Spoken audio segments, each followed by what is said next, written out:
یہ حدیث جو ہے یہ مسلم اینڈ بخاری کی حدیث ہے، بخاری کی 744 اینڈ مسلم کی انٹرنیشنل نمبر ہے 598۔ حدیث کیا تھی کہ حضرت ابو ہریرہ رضی اللہ عنہ بیان کرتے ہیں کہ ایک مرتبہ انہوں نے نبی صلی اللہ علیہ وسلم سے یہ پوچھا کہ یا رسول اللہ، آپ تکبیر تحریمہ اور قرات کے درمیان میں جو خاموش رہتے ہیں، جیسے اس وقت وہ سکوت اختیار کرتے ہیں، تو آپ کیا دعا مانگتے ہیں؟ تو نبی صلی اللہ علیہ وسلم نے ان کو جو دعا سکھائی تھی، جیسے ہم پڑھتے ہیں نا، جیسے ہم تکبیر تحریمہ کے بعد کہتے ہیں سبحانک اللہم و بحمدک و تبارک اسمک و تعالی جدک و لا الہ غیرک، اس کی جگہ پہ کیونکہ نبی صلی اللہ علیہ وسلم نے ڈیفرنٹ دعائیں مانگی ہیں، تو ہمیں کیونکہ عادت ہے ہم ایک ہی دعا پڑھتے ہیں، تو اسی لیے ہم اسی طرح سے پڑھتے رہتے ہیں۔ لیکن میں آلویز آنیسٹلی جب میں نے دعائیں سیکھی تھی تو اتنا، کیونکہ پھر نماز میں نا خشوع آ جاتا ہے، پھر اور مزہ آتا ہے، اور اسپیشلی جب آپ کو اس کے میننگز آتے ہیں، پھر تو آپ اتنا انجوائے کرتے ہیں دعاؤں کو کہ آپ کو پتہ چلتا ہے۔ ادروائز تو آپ کو میننگ نہیں آتے تو آپ رٹا لگا کے جیسے طوطے کی طرح پڑھ رہے ہیں، آپ کو پتہ ہی نہیں کہ آپ مانگ کیا رہے ہیں۔ تو یہ دعا پھر نبی صلی اللہ علیہ وسلم نے بتایا ابو ہریرہ کو کہ وہ جو دعا پڑھتے ہیں کہ اللہم باعد بینی و بین خطایای، اے اللہ میرے گناہوں کے درمیان میں اور میرے اور میرے گناہوں کے درمیان میں اتنی دوری کر دے، کما باعدت بین المشرق والمغرب، جتنی دوری اللہ سبحانہ تعالیٰ اپنے مشرق اور مغرب میں کیا ہے کہ میرے گناہ مجھے نظر ہی نہ آئے، اتنے دور مجھ سے کر دے۔ گناہ تو ہو جاتے ہیں انسان سے، اور پھر جب انسان توبہ کرتا ہے تو پھر کتنی خوبصورت دعا ہے کہ اللہم باعد بینی و بین خطایای کما باعدت بین المشرق والمغرب، کہ جتنی مشرق و مغرب میں دوری ہے میرے گناہوں کو مجھ سے اتنا دور کر دے۔ اور پھر اللہ سبحانہ تعالیٰ سے دعا کرتے ہیں کہ اللہم نقنی من خطایای، اے اللہ میرے گناہوں سے مجھے ایسے پاک کر دے، کما ینقی الثوب الابیض من الدنس، کما ینقی الثوب الابیض من الدنس، جیسے سفید کپڑے کو دھو ڈالتے ہیں۔ اب دیکھیے کہ لفظ آپ دیکھیے کتنے خوبصورت ہیں کہ جیسے سفید کپڑا، کیونکہ داغ تو ہر کپڑے پہ لگا ہوتا ہے نا، ہر کپڑے پہ ہر رنگ پہ داغ صاف کرنا بہت آسان ہوتا ہے، لیکن آپ کو پتہ ہے کہ سفید کپڑے پہ داغ کو دھونے کے لیے کتنی مشکل ہوتی ہے کہ وہ داغ نظر بھی نہ آئے۔ تو وہ دعا ہے کہ اللہ سبحانہ تعالیٰ جیسے سفید کپڑے سے داغ دور ہو جاتے ہیں نا، صاف ستھرا ہو جاتا ہے، اس طرح سے مجھے واپس اس طرح سے صاف ستھرا کر دے کہ میرے گناہ بالکل دھو ڈال۔ اور پھر آگے دیکھیے کتنی خوبصورت ہے کہ اللہم اغسلنی من خطایای، اے اللہ میرے گناہوں کو دھو ڈال، بالثلجی برف سے، والماء والبرد پانی اور اولوں سے دھو ڈال۔ اب آپ ذہن میں یہ سوال آتا ہے کہ پانی سے تو چلو دھوتے ہیں چیزیں، اب اولوں سے اور برف سے تو ہم نے کبھی نہیں کوئی چیز دھوئی ہے۔ تو یہاں پہ دیکھیے کہ کیونکہ یہ ٹھنڈے ہوتے ہیں نا، ایکچولی تو پانی اسی سے بنتا ہے، جیسے برف ہوتی ہے، برف پگھلتی ہے تو وہ پھر پانی آبشاریں بنتی ہے اور پانی آتا ہے، لیکن یہاں پہ آپ دیکھیے کہ ٹھنڈک ہے کہ اللہ سبحانہ تعالیٰ اپنی رحمت کی ٹھنڈک کے ساتھ میرے گناہوں کو دھو ڈال، میرے گناہوں کو مجھ سے دور کر دے۔ اتنی پیاری دعا ہے یہ، آپ تکبیر تحریمہ کے بعد آپ یہ دعا مانگ سکتے ہیں، اور پھر انشاءاللہ جیسے ہم الحمد پڑھتے ہیں اور اپنی نماز شروع کرتے ہیں، اسی طرح سے باقی بھی دعائیں جو بھی ہیں، جو سجود کی دعائیں ہیں، رکوع میں تو خیر میں نے ابھی آپ کو یہ تکبیر تحریمہ کے بعد بتائی ہے، جیسے جو دعائیں ڈفرینٹ ہے وہ بھی انشاءاللہ میں آپ کے ساتھ شیئر کرتی رہوں گی، تاکہ ہم ساری دعائیں یاد کر لیں، اور نبی صلی اللہ علیہ وسلم نے جو دعائیں مانگی ہیں، کیونکہ اکثر ہوتا ہے نا کہ ہم دعا مانگنا چاہتے ہیں تو ہمیں سمجھ ہی نہیں آتی ہے اور ورڈز نہیں پراپر ملتے۔ جیسے میں ہمیشہ یہ کہتی ہوں کہ میں اللہ سبحانہ تعالیٰ سے جب استغفار کی دعا کرتی تھی تو مجھے لگتا تھا کہ کیا میں ایسے مانگوں، تو جب میں نے آئی تھنک 5واں کلمہ تھا استغفر اللہ العظیم، اب آپ خود دیکھ لیجئے گا، کیونکہ اکثر یہ ہوتا ہے کہ جب بولنے کا ٹائم ہوتا ہے نا تو دماغ سے بالکل اعوذ باللہ من الشیطان الرجیم، شیطان بلا دیتا ہے۔ تو چوتھا کلمے میں جب ہم کہتے ہیں کہ یا رب العالمین میرے گناہ کو میں استغفار کرتی ہوں، ہر ظاہری گناہ سے، جو چھپے ہوئے ہیں، جو باطن میں ہے، سارے گناہ. اور یوزلی آپ اتنے، مجھے اچھا لگتا ہے کہ آپ میں سے کوئی نہ کوئی وہ پوری لکھ کے بھیج دیتا ہے، کیونکہ ڈیفینیٹلی ابھی ٹائم لگے گا تو آپ میں سے کوئی نہ کوئی یہ کلمہ لکھ کے بھیج دے گا. اور چھٹا کلمہ تو آنیسٹلی اتنا خوبصورت ہے، آپ آج اس کا ترجمہ دیکھیے گا.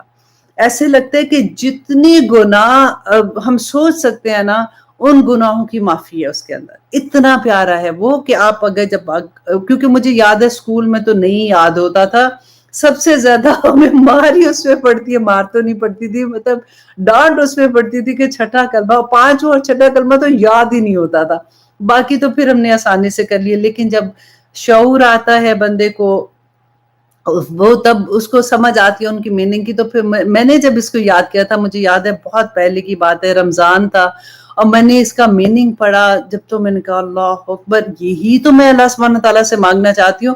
اور میں نے سوچا کہ میں نے آج رات سونا نہیں ہے جب تک میں نے اس کو یاد نہیں کر لینا. میں پوری رات جاگتی رہی تھی اور میں نے یاد کر لیا تھا. تو اس لیے میں آپ کو بتا رہی ہوں کہ آپ بھی اسی طرح سے اس کو یاد کر لیجئے گا. بہت پیارے ہیں ان کے میننگز، آپ دیکھ لیجئے گا. تو اب اس کے بعد ایک اور حدیث تھی، بہت خوبصورت ہے. ایسی کلمات ہیں کہ نبی صلی اللہ علیہ وسلم نے کہا کہ مجھے حیرت ہوئی کہ آسمان کے سارے دروازے کھل گئے. تو ایک یہ مسلم کی حدیث ہے، 601 انٹرنیشنل نمبر ہے اس کا، کہ حضرت ابن عمر رضی اللہ عنہ، حضرت عمر کے جو بیٹے ہیں نا عبداللہ بن عمر جو ہیں، وہ روایت کرتے ہیں کہ ایک مرتبہ میں نبی صلی اللہ علیہ وسلم کے ساتھ نماز پڑھ رہا تھا. تو ایک شخص داخل ہوتا ہے اور اس نے یہ کلمات کہے. تو نبی صلی اللہ علیہ وسلم نے جب نماز کے بعد اسے پوچھا کہ کیونکہ وہ پیچھے تھا، ڈیفینیٹلی نبی صلی اللہ علیہ وسلم نماز پڑھ رہے تھے، تو نبی صلی اللہ علیہ وسلم نے پوچھا کہ کون شخص ہے جس نے یہ کلمات کہے. تو ایک شخص بیچ میں سے بولا، نام نہیں پتا کہ کوئی صحابی تو ہوں گے لیکن اس میں نام نہیں ہے، کہ انہوں نے کہا کہ میں نے یہ پڑھے تھے. اور کلمات پتہ کیا تھی؟ اتنی آسان کہ اللہ اکبر و کبیرہ والحمد للہ کثیرہ سبحان اللہ بکرۃ و اصیلا. یہ کلمات پڑھے تھے انہوں نے. تو نبی صلی اللہ علیہ وسلم نے کہا کہ مجھے حیرت ہوئی کہ آسمان کے سارے دروازے کھول گئے. یہ کلمات کو اوپر لے کے جانا تھا نا، اتنی بڑے کلمات تھے یہ کہ سارے دروازے اس کی عزت کے لیے کھل گئے. اللہ اکبر. اور حضرت عبداللہ بن عمر کہتے ہیں کہ جب سے میں نے نبی صلی اللہ علیہ وسلم سے یہ بات سنی تھی، اس کے بعد میں نے اپنی پوری زندگی کوئی ایک دن ایسا نہیں تھا کہ میں نے یہ کلمات نہیں پڑھے. تو اتنی آسان سے ہم تو پڑھتے ہیں، صرف تھوڑا سا ایک لفظ آگے آتا ہے تو آپ پڑھ لیا کیجئے. کیونکہ ڈفرینٹ حدیث میں اس کا تھوڑا ڈفرینٹ بھی ہے. ایک میں یہ بھی ہے کہ 3 دفعہ کلمات کہے تھے، اور تھوڑا سا ڈفرینٹ آخر میں اعوذ باللہ من الشیطان الرجیم کے ساتھ آتا ہے. لیکن اس حدیث میں جو اس کا نمبر میں نے آپ کو بتایا، اس میں ایک ہی دفعہ پڑھنے کا تھا. بہت خوبصورت حدیث ہے، بہت خوبصورت دعائیں ہوتی ہیں. ان کو چھوٹی چھوٹی دعاؤں کو آپ ساتھ ساتھ یاد کر لیا کیجئے. اب آتے ہیں ہم اپنے تفسیر کی طرف. سورۃ الانعام آیت نمبر ہم آج کریں گے انشاءاللہ 46. اس سے پہلے ہم آیت کر رہے تھے کہ 45 کا ہم نے کہا، یہاں تک پڑھا تھا کہ فَقُطِعَ دَابِرُ الْقَوْمِ.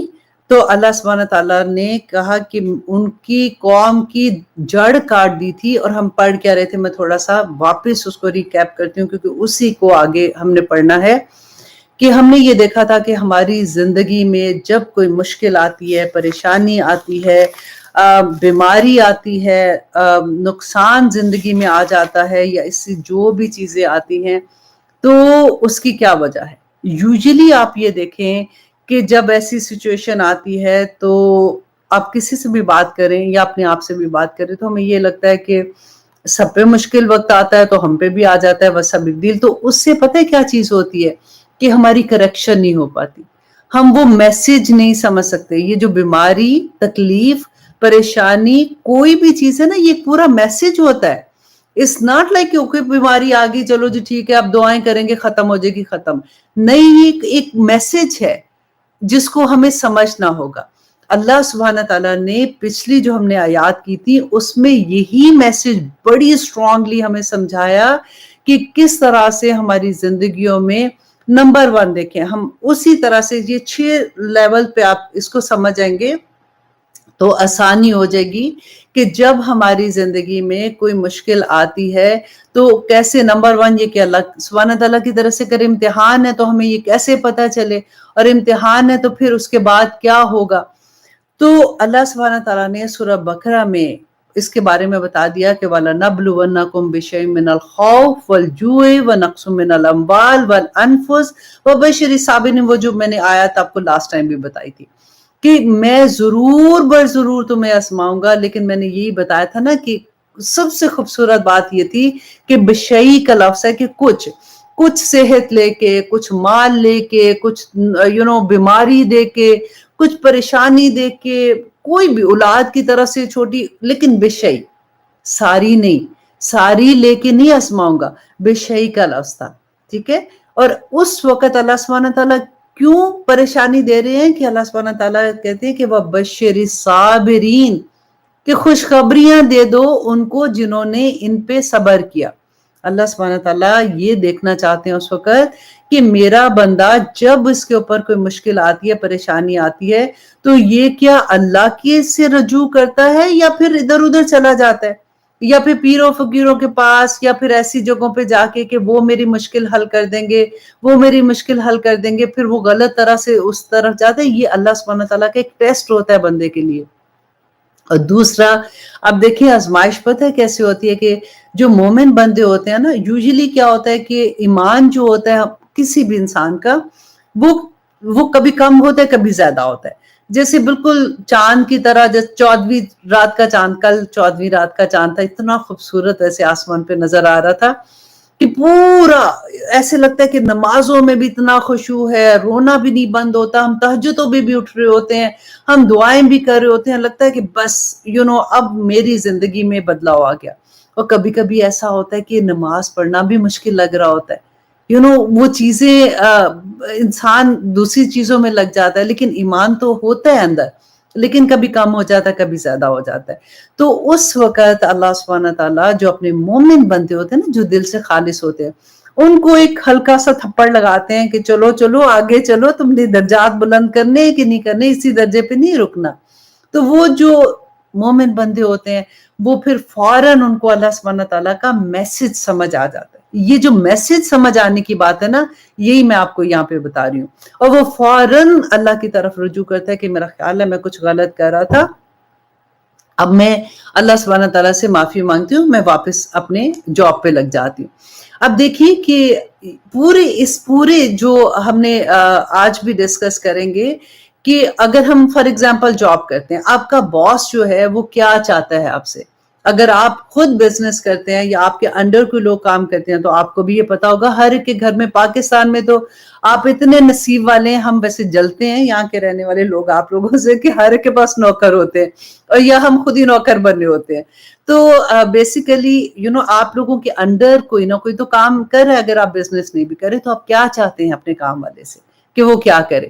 اب وہی بات ہے کہ اللہ سبحانہ تعالیٰ اشارے دے رہا ہے کہ کس طرح سے تم واپس، اگر تم وہ کام نہیں کر رہے ہو جو تمہارا کام تھا، اور کام کیا تھا، کنتم خیر امۃ اخرجت للناس تأمرون بالمعروف وتنہون عن المنکر، کہ تمہیں کیوں پیدا کیا، کیوں بھیجا دنیا میں، کہ تم نے نیکی کی تلقین کرنی ہے اور برائی سے روکنا ہے، رائٹ. تو اگر نہیں کر رہے ہوتے تو پھر اللہ سبحانہ تعالیٰ کی طرف سے ایک امتحان آ جاتا ہے اور ہمیں اللہ سبحانہ تعالیٰ کی طرف مڑنے کا موقع مل جاتا ہے. اور مومن لوگ اللہ کی طرف چلے جاتے ہیں، اللہ کو راضی کر لیتے ہیں، اور اللہ سبحانہ تعالیٰ کہتے ہیں فبشر الصابرین، کہ صبر والے کرنے والوں کو خوشخبریاں دے دو. کہ خوشخبریاں کیا، کہ اللہ مع الصابرین، کہ اللہ سبحانہ تعالیٰ صبر کرنے والوں کے ساتھ ہو جاتا ہے. تو یہ چیپٹر تو ہمیں سمجھ آ گیا. سیکنڈ میں آپ دیکھیے کہ اللہ سبحانہ تعالیٰ اس میں کیا فرماتے ہیں کہ جب انسان کے پاس مشکل آتی ہے، کہ سورۃ شورى کی آیت نمبر 30. اب یہ والا جو چیپٹر ہے نا، یہ ہم سے بڑی مشکل ہضم ہوتا ہے، کیونکہ اللہ سبحانہ تعالیٰ کہتے ہیں وَمَا أَصَابَكُم مِّن مُّصِيبَةٍ فَبِمَا كَسَبَتْ أَيْدِيكُمْ وَيَعْفُو عَن كَثِيرٍ. کہ جو مصیبت تمہیں پہنچتی ہے وہ تمہارے اپنے ہاتھوں کی کمائی ہے، رائٹ؟ تمہارے اپنے ہاتھوں کی کمائی ہے. اللہ سبحانہ تعالیٰ تو تمہارے بہت سے گناہ یوں ہی معاف کر دیتے ہیں. اب یہ چیز کو دیکھیں کہ کتنی زیادہ جو پرابلمز ہماری زندگیوں میں آتی ہیں وہ اللہ سبحانہ تعالیٰ کی طرف سے نہ تو سزا ہوتی ہیں نہ وہ آزمائش ہوتی ہیں، وہ ہماری اپنی کرنی کا ہمارے سامنے آ جاتا ہے. ٹھیک ہے، تو اس کو سمجھنا بڑا ضروری ہے، کیونکہ جب ہم اس کو سمجھیں گے تو پھر کیا ہوگا کہ کریکشن ہوگی نا، ہمیں پتا ہوگا کہ او یہ میرا قصور تھا، اچھا میں نے یہاں پہ یہ غلطی کی. پھر اللہ سبحانہ تعالیٰ کی طرف رجوع کریں گے، پھر اللہ سبحانہ تعالیٰ سے توبہ کریں گے، کیونکہ جو گزر گیا اس کو کیسے اب ٹھیک کریں. اس کو تو یہی ہو سکتا ہے نا کہ جس کے لیے ہم نے بری بات کہی تھی، جس کا دل دکھایا تھا، کسی کا حق مارا تھا، کسی کے ساتھ زیادتی کر دی تھی، اب جس کے ساتھ کی اب اس نے بھی تو بدلہ لینا ہوگا نا. اب میری زیادتی فار ایگزامپل اتنی سی ہے، اب اٹ ڈپینڈ کہ دوسرے بندے کو جو غصہ چڑھا ہوا ہے میرے اوپر تو وہ بدلہ اتنا بڑا لے لے گا. پھر جب وہ بدلہ لیتا ہے تو پھر ہمارے آنسو نہیں رکتے کہ میرا تو کوئی قصور ہی نہیں ہے، میں نے تو کچھ کیا ہی نہیں ہے، دیکھو میرے ساتھ یہ زیادتی ہوگی، دیکھو میرے ساتھ یہ زیادتی ہوگی. تو یہاں پہ اس پوائنٹ کو سمجھنا بہت ضروری ہے، جو اللہ سبحانہ تعالیٰ یہ سیکنڈ چیز کہتے ہیں کہ تمہارے اپنے اعمال کی وجہ سے تمہارے اوپر مصیبتیں آتی ہیں، میں تو تمہارے بہت سے گناہ یوں ہی معاف کر دیتا ہوں. اب تیسرا لیول جو اللہ سبحانہ تعالیٰ کی طرف سے مصیبت آ جاتی ہے وہ کیا ہوتا ہے؟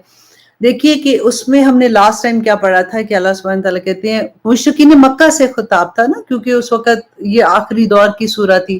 تو اللہ سبحانہ تعالیٰ کہتے ہیں کہ جس وقت تمہارے پہ مشکل ترین وقت آ جاتا ہے، کیونکہ یہ سفر کرتے تھے، سمندری سفر کرتے تھے، تو جس وقت ایسے وقت آتا ہے کہ تمہیں لگتا ہے اب تو مر ہی جائیں گے، تو پھر تم اللہ کو پکارتے ہو، جب اللہ سبحانہ تعالیٰ تمہاری دعائیں سن لیتے ہیں، پھر تم جب ٹھیک ہو جاتے ہو تو پھر تم واپس ویسے ہی ہو جاتے ہو.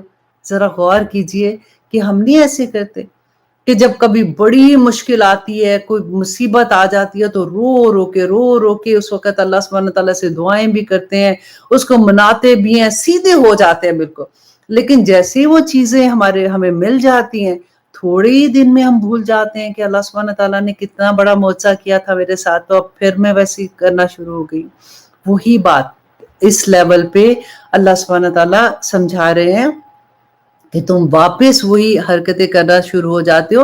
اور سورۃ آل انعام کی جو ہم نے آیت نمبر 42 پڑھی تھی نا، اس میں اللہ سبحانہ تعالیٰ کہتے ہیں جب کوئی مصیبت یا تکلیف، جو سخت مصیبت اور تکلیف، کیونکہ اب وہ سنتے نہیں ہے نا، بندہ نہیں سن رہا، تو سخت مصیبت اور تکلیف آتی ہے تو عاجزی کیوں نہیں کرتے ہو؟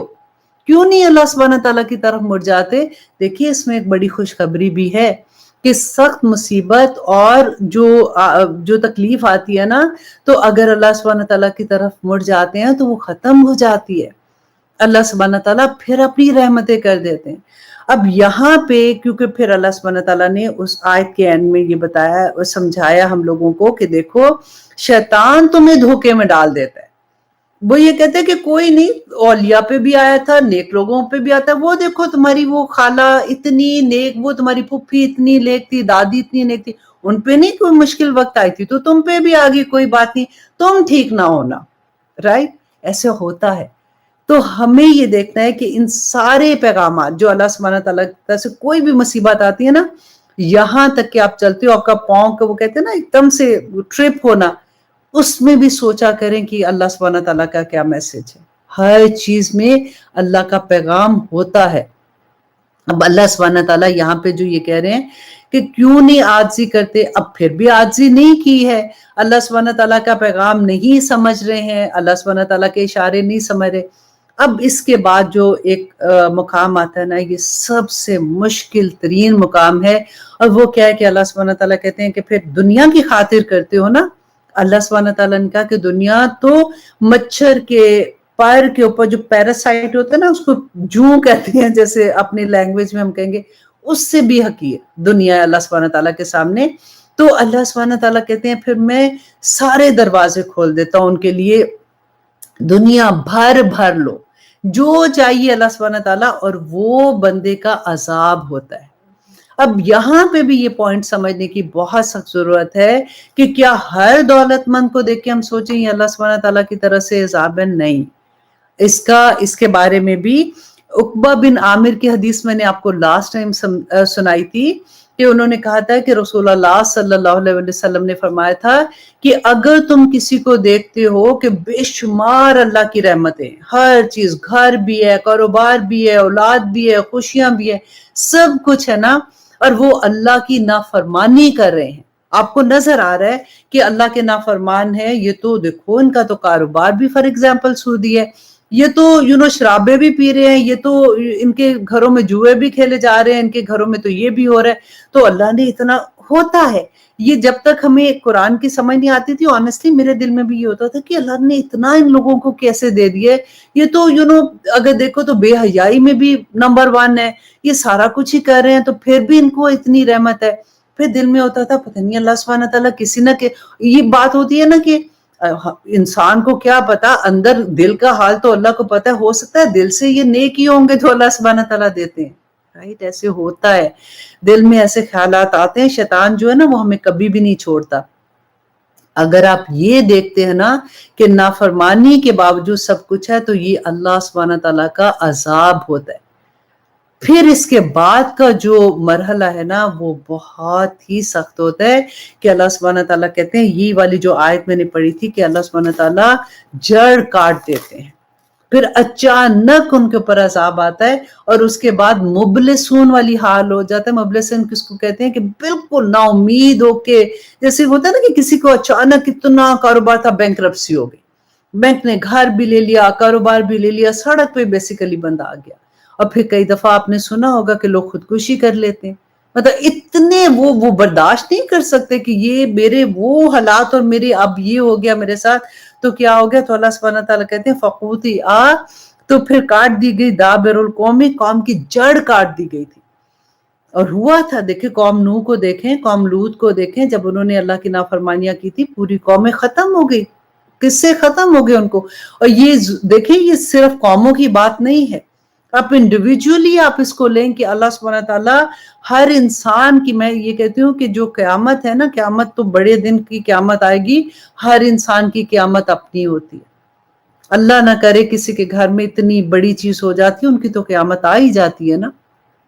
ہم انتظار میں ہوتے ہیں کیونکہ ہم پتہ ہے میننگز نہیں سمجھ پاتے، ہم اللہ سبحانہ تعالیٰ کے میسیجز نہیں سمجھ پاتے، شیطان ہمیں بہکاتا رہتا ہے.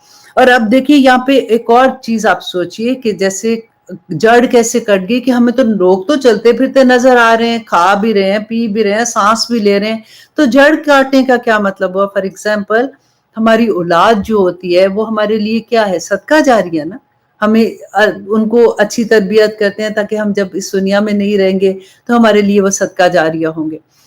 اگر ہماری اولاد نیک نہیں ہے، رائٹ، وہ ہمارے لیے دعا بھی نہیں کرے گی، نماز ہی نہیں پڑھے گی تو دعا کہاں سے کرے گی؟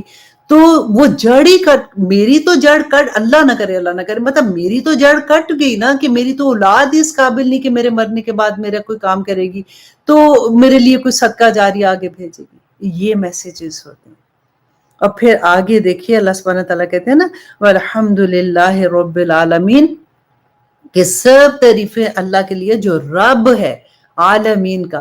یہاں پہ تو اللہ سبحانہ تعالیٰ عذاب کی بات کر رہے ہیں کہ عذاب ہوگا، جڑ کاٹ دی جائے گی، یہ ہوگا، تو پھر اللہ سبحانہ تعالیٰ یہاں پہ الحمدللہ کیوں آ رہا ہے کہ تمام تعریفیں اللہ سبحانہ تعالیٰ کے لیے؟ اس لیے کہ یہ اللہ کا بڑا کرم ہے کہ اللہ سبحانہ تعالیٰ ایسے فاسق قسم کے لوگوں کی جڑ کاٹ دیں. کیوں کاٹ دی؟ کیونکہ یہ ظلم کرتے ہیں سوسائٹی پہ، یہ کسی نہ کسی کا حق مار رہے ہوتے ہیں، کسی نہ کسی کو اللہ کی مخلوق کو تنگ کر رہے ہوتے ہیں. تو ایسے لوگوں کو، آپ کو پتہ ہے فاسق کی تعریف ہم نے بالکل شروع میں سورۃ بقرہ میں پڑھی تھی کہ اللہ سبحانہ تعالیٰ نے فاسق کی جو تعریف کی تھی کہ کون ہوتے ہیں یہ؟ جیسے وہ لوگ ہوتے ہیں جو سوسائٹی کا خون، مچھر سے اگزامپل دی تھی نا کہ یہ سوسائٹی کا خون چوسنے والے ہوتے ہیں، ان میں کوئی لحاظ نہیں پھر رہتا، یہ بس ان کو اپنا فائدہ کہ مجھے کیسے فائدہ ملے گا، اس کا بھی حق مار لیا، اس کا بھی حق مار لیا، اس کا بھی حق مار لیا. تو اللہ سبحانہ تعالیٰ یہاں پہ اپنی جو دیکھیں دو آتے ہیں، اللہ سبحانہ تعالیٰ کا ایک الحمدللہ اللہ، اور دوسرا رب. رب کون ہے؟ جو خالق ہے، مالک ہے، مدبر ہے. اللہ سبحانہ تعالیٰ اپنا بتا رہے ہیں کہ میں ہی تمہارا خالق ہوں، میں ہی تمہارا مدبر ہوں. تم کدھر ادھر ادھر جاتے ہو؟ اللہ سبحانہ تعالیٰ سے دعا کرے ساتھ ساتھ کہ اللہ سبحانہ تعالیٰ ہمیں ان تمام میسیجز کی سمجھ آ جائے تاکہ ہماری زندگیوں میں آسانیاں آ جائیں. آمین ثم آمین. اچھا جی، اب میں تھوڑا سا ٹائم کا دیکھ رہی تھی. اوکے، اب آگے دیکھیے کہ اللہ سبحانہ تعالیٰ اسی سے اب دوسرے اینگل سے ہمیں سمجھا رہے ہیں. اللہ سبحانہ تعالیٰ پہ اتنا پیار آتا ہے کہ اللہ سبحانہ تعالیٰ بھی کہتے ہوں گے کیا بندہ ہے کہ اتنا سارا کچھ پتا ہونے کے باوجود بھی پھر مصروف ہو جاتا ہے.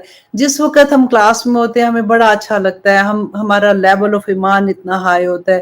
پھر جب ہم دنیا میں جاتے ہیں پھر ہم بھول جاتے ہیں ان چیزوں کو. کہ اللہ سبحانہ تعالیٰ کہتے ہیں قل، کہہ دیجئے اے نبی ان سے کہہ دیجئے ارأیتم، کیا غور کیا تم نے، ان اخذ اللہ، اگر لے جائے اللہ سمعکم، تمہارے کان، وابصارکم، اور تمہاری آنکھیں، وختم علی قلوبکم، اور تمہارے دلوں پہ مہر لگا دے. اللہ اکبر. دیکھیے یہاں پہ اب اللہ سبحانہ تعالیٰ اشرف الاعضاء جو ہے ہمارے، ان کی بات کر رہے ہیں کہ دیکھو تم اس اللہ کی بات نہیں مانتے ہو اگر تم یہ سوچو کہ اللہ سبحانہ تعالیٰ تمہارے کان آواز. آپ کین یو امیجن، ذرا سوچئے، جو دینے والا ہے، جو ہمارا خالق ہے، اس نے ہمیں جو یہ چیزیں دی ہیں کیسے دی ہیں. آپ ذرا یہ سوچئے کہ تحفہ جس نے ہمیں یہ دیا ہے اس کی ہے نا امانت. تو ہم کیا تھے؟ ایک خون کا جمع ہوا خون، یا آپ سوچ لے گوشت کا ایک لوتھڑا تھے جب ہم ماں کے اپنے پیٹ کے اندر تھے. اس گوشت کے لوتھڑے سے آپ دیکھیں کتنی خوبصورت چیز اللہ نے بنا دی. ہماری آنکھیں لگتا ہے جیسے پھوٹ پھوٹ کے نکلی چیزیں اس کے اندر سے. آنکھیں ہماری نکلی، ہمارے کان، ہماری سارا ہمارے ہاتھ پاؤں نکلے اس لوتھڑے کے اندر سے. اب ہم ٹر بات کر رہے ہوتے ہیں، ہم اتنی بڑی بڑی باتیں اللہ سبحانہ تعالیٰ کی ہمیں سمجھ بھی نہیں آتی کہ ہم کیا بات کرتے ہیں، رائٹ. تو اللہ سبحانہ تعالیٰ انہی چیزوں کے بارے میں کہتے ہیں، بتا رہے ہیں، یہاں پہ فرما رہے ہیں کہ دیکھو تمہیں سمجھ نہیں آتی ہے اگر اللہ سبحانہ تعالیٰ تمہاری یہ سنائی اگر لے جائے.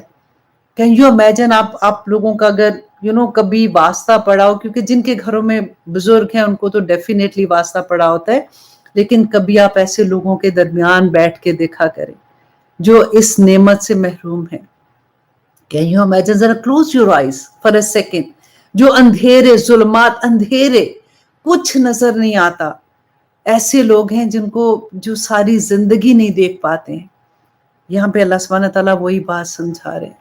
دیکھیے مجھے یاد ہے جو میری ساس پھپھو تھی نا، اچانک ایک دن صبح سو کے اٹھی تھی تو ان کو سنائی نہیں دے رہا تھا، کیونکہ بڑے جو ہوتے ہیں نا اگر ان کو بلڈ پریشر ہوتا ہے تو ان کو منی سٹروک ہوتے ہیں. کبھی ایسا ہوتا ہے کہ سنائی کم ہو جاتی ہے، کبھی دیکھنا کم ہو جاتا ہے، کبھی بولنا کم ہو جاتا ہے. تو میں نے وہ ایکسپیرینس کیا ساتھ ساتھ، کیونکہ آپ لوگوں میں سے بھی جن کے گھر میں بڑے ہیں، یا اسپیشلی آپ لوگ بھی دیکھ رہے ہیں جن کو بلڈ پریشر ہے نا، تو پلیز آپ بہت خیال کیا کیجئے. کیونکہ اکثر ہم لوگ کہتے ہیں چلو کوئی بات نہیں تھا، جب ہوتا ہے تو ہائے میرے سر میں کچھ ہو رہا ہے، مجھے چکر آ رہے ہیں، چلو یہ چیز اس وقت کھا لو. لیکن پلیز آپ بہت خیال کیا کیجئے، کیونکہ یہ بڑا اس کی تکلیف جو ہوتی ہے نا کہ ایک دفعہ ہو جاتا ہے تو کیور کرنا بڑا مشکل ہوتا ہے. کیونکہ میں نے یہ دیکھا کہ جب ان کے صبح سو کے اٹھی تھی تو ان کو سنائی نہیں دے رہا تھا، اور اس کے بعد پتہ ہے وہ جو she was such a beautiful lady، لیکن اللہ سبحانہ تعالیٰ ان کو کروٹ جنت نصیب کرے کہ وہ ان کا نا کانفیڈنس سارا ختم ہو گیا. وہ کہتی تھی کہ میں جب بیٹھی ہوتی ہوں، جب جیسے گیسٹ آتے ہیں، میں ان کو کہتی تھی پھپھو جی آجے باہر آئے، وہ آپ کو ملنے آیا ہے، تو کہتی ہے بیٹا مجھے سمجھ نہیں آتی نا تو مجھے الجھن ہوتی ہے، پھر مجھے کانفیڈنس نہیں رہتا، میں پھر کان کیسے سنوں. حالانکہ ان کو ہیئرنگ ایڈ لگایا تھا، لیکن پتہ ہے وہ بھی نیچرل نہیں لگتا، بالکل بھی نہیں لگتا، کیونکہ کان میں کئی ایک دفعہ سے شاں شاں کی آواز آنی شروع ہو جاتی ہے، اس طرح سے ہوتا ہے. کبھی ہماری آنکھیں دیکھیں، اللہ سبحانہ تعالیٰ کا کتنا بڑا کرم، ہم سارا دن پورا دن کیسے کیسے دیکھ رہے ہوتے ہیں، کیسے کیسے سن رہے ہوتے ہیں. ہمیں کبھی احساس ہوتا ہے کہ یہ اللہ سبحانہ تعالیٰ کی کتنی بڑی نعمتیں ہیں؟ کبھی ہم نے اس کا خاص شکر ادا کیا کہ یا اللہ تیرا شکر تو نے مجھے آنکھیں دی، میں دیکھ سکتی تھی. دیکھیے ان کے بارے میں آخرت میں جا کے سوال ہوں گے کہ یہ جو نعمتیں میں نے دی تھی کیا سن کے آئے تھے اسے، ان آنکھوں سے کیا دیکھا تھا، اس زبان سے کیا بولا تھا، ان کا جواب ہوگا۔ اللہ سبحانہ تعالیٰ، دیکھیے میں ابھی دیکھ رہی تھی کہ کس کس چیز سے اللہ کا شکر ادا کرے کہ انسان جو ہم ایک دن میں آپ دیکھیں جتنی آکسیجن ہمارے اندر جاتی ہے نا، تو میں ریسرچ کر رہی تھی کہ یہ دیکھ رہی تھی ہماری آنکھیں کیسے دیکھتی ہیں، ہمارے کان کیسے سنتے ہیں۔ اللہ سبحانہ تعالیٰ وہی بات فَبِأَيِّ آلَاءِ رَبِّكُمَا تُكَذِّبَانِ کہ کس نعمت سے اللہ سبحانہ تعالیٰ کو ہم چیزوں کو اگنور کریں گے کہ ایک انسان جو ہے نا وہ ایک دن میں 550 لیٹر آکسیجن کنزیوم کرتا ہے۔ آپ ذرا سوچیں، اور اگر ہم ہاسپٹل میں آپ نے دیکھا ہے نا جا کے جب آکسیجن لگی ہوتی ہے کتنے پیسے ڈاکٹرز مانگتے ہیں، ہاسپٹل کا بل ہی نہیں پے ہوتا اکثر لوگوں سے کہ اتنا بل آ جاتا ہے اور ہمیں فری میں آکسیجن مل رہی ہوتی ہے۔ ایک سلنڈر جو ہوتا ہے آکسیجن کا جو 2.75 لیٹر کا ہوتا ہے، اس کی اگر اب مجھے آج کل کی نہیں پتا پرائس کا، پر رفلی آپ دیکھیں کہ 6500 اگر اس کی ایک سلنڈر کی قیمت ہے، یہ بہت سال پہلے کی پرائس ایکچولی تھی، تو آپ ایک انسان ایک دن میں 13 لاکھ روپے کی آکسیجن کنزیوم کرتا ہے۔ سبحان اللہ۔ تو آپ دیکھیے باقی تو چیزیں دیکھیے، اگر ہماری آنکھ جھپکنا بند کر دے، آپ سوچیے ہماری آنکھ ڈرائی ہو کے اس کی دیکھنا بند کر دے، کیسے کیسے اللہ سبحانہ تعالیٰ کی نعمتیں۔ اب دیکھیں ہماری زبان کیا ایک گوشت کا لوتھڑا، کیسے آواز نکلتی ہے، کیسے ہم بات کرتے ہیں، اللہ سبحانہ تعالیٰ کے اتنے کرم۔ یہی چیز اللہ سبحانہ تعالیٰ کہتے ہیں کہ اگر ان اخذ اللہ سمعکم، اگر لے جائے اللہ سبحانہ تعالیٰ تمہارے کان اور تمہاری آنکھیں اور تمہارے دلوں پہ مہر لگا دے، تو من الہ غیر اللہ یأتیکم بہ، تو کون ہے جو اللہ کے سوا تمہارے پاس یہ چیزیں لے آئے گا۔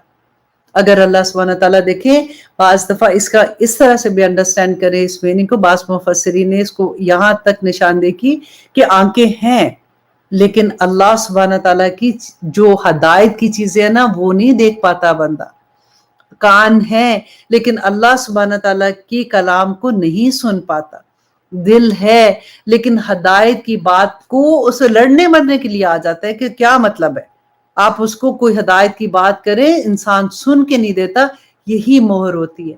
اللہ سبحانہ تعالیٰ، اللہ نہ کرے کہ ہم ان میں سے ہوں، ربنا لا تجعلنا منہم، کہ اللہ سبحانہ تعالیٰ ہمیں ان لوگوں سے بچائے اور اللہ سبحانہ تعالیٰ ہم پہ اپنا رحم کر دے۔ اب دیکھیے کہ آگے اللہ سبحانہ تعالیٰ کہتے ہیں انظر، بڑا خوبصورت لفظ لگتا ہے مجھے، میں نے اس کو انڈر لائن بھی کیا ہوتا ہے کہ دیکھو تو صحیح ذرا، اللہ سبحانہ تعالیٰ اتنی پیار آتا ہے نا جب ہم ایسی آیات پڑھتے ہیں کہ دیکھو ذرا کیف نصرف الآیات، کہ کس طرح ہم پھیر کر لاتے ہیں آیات کو، ثم پھر ہم یصفون، وہ پھر منہ موڑ لیتے ہیں۔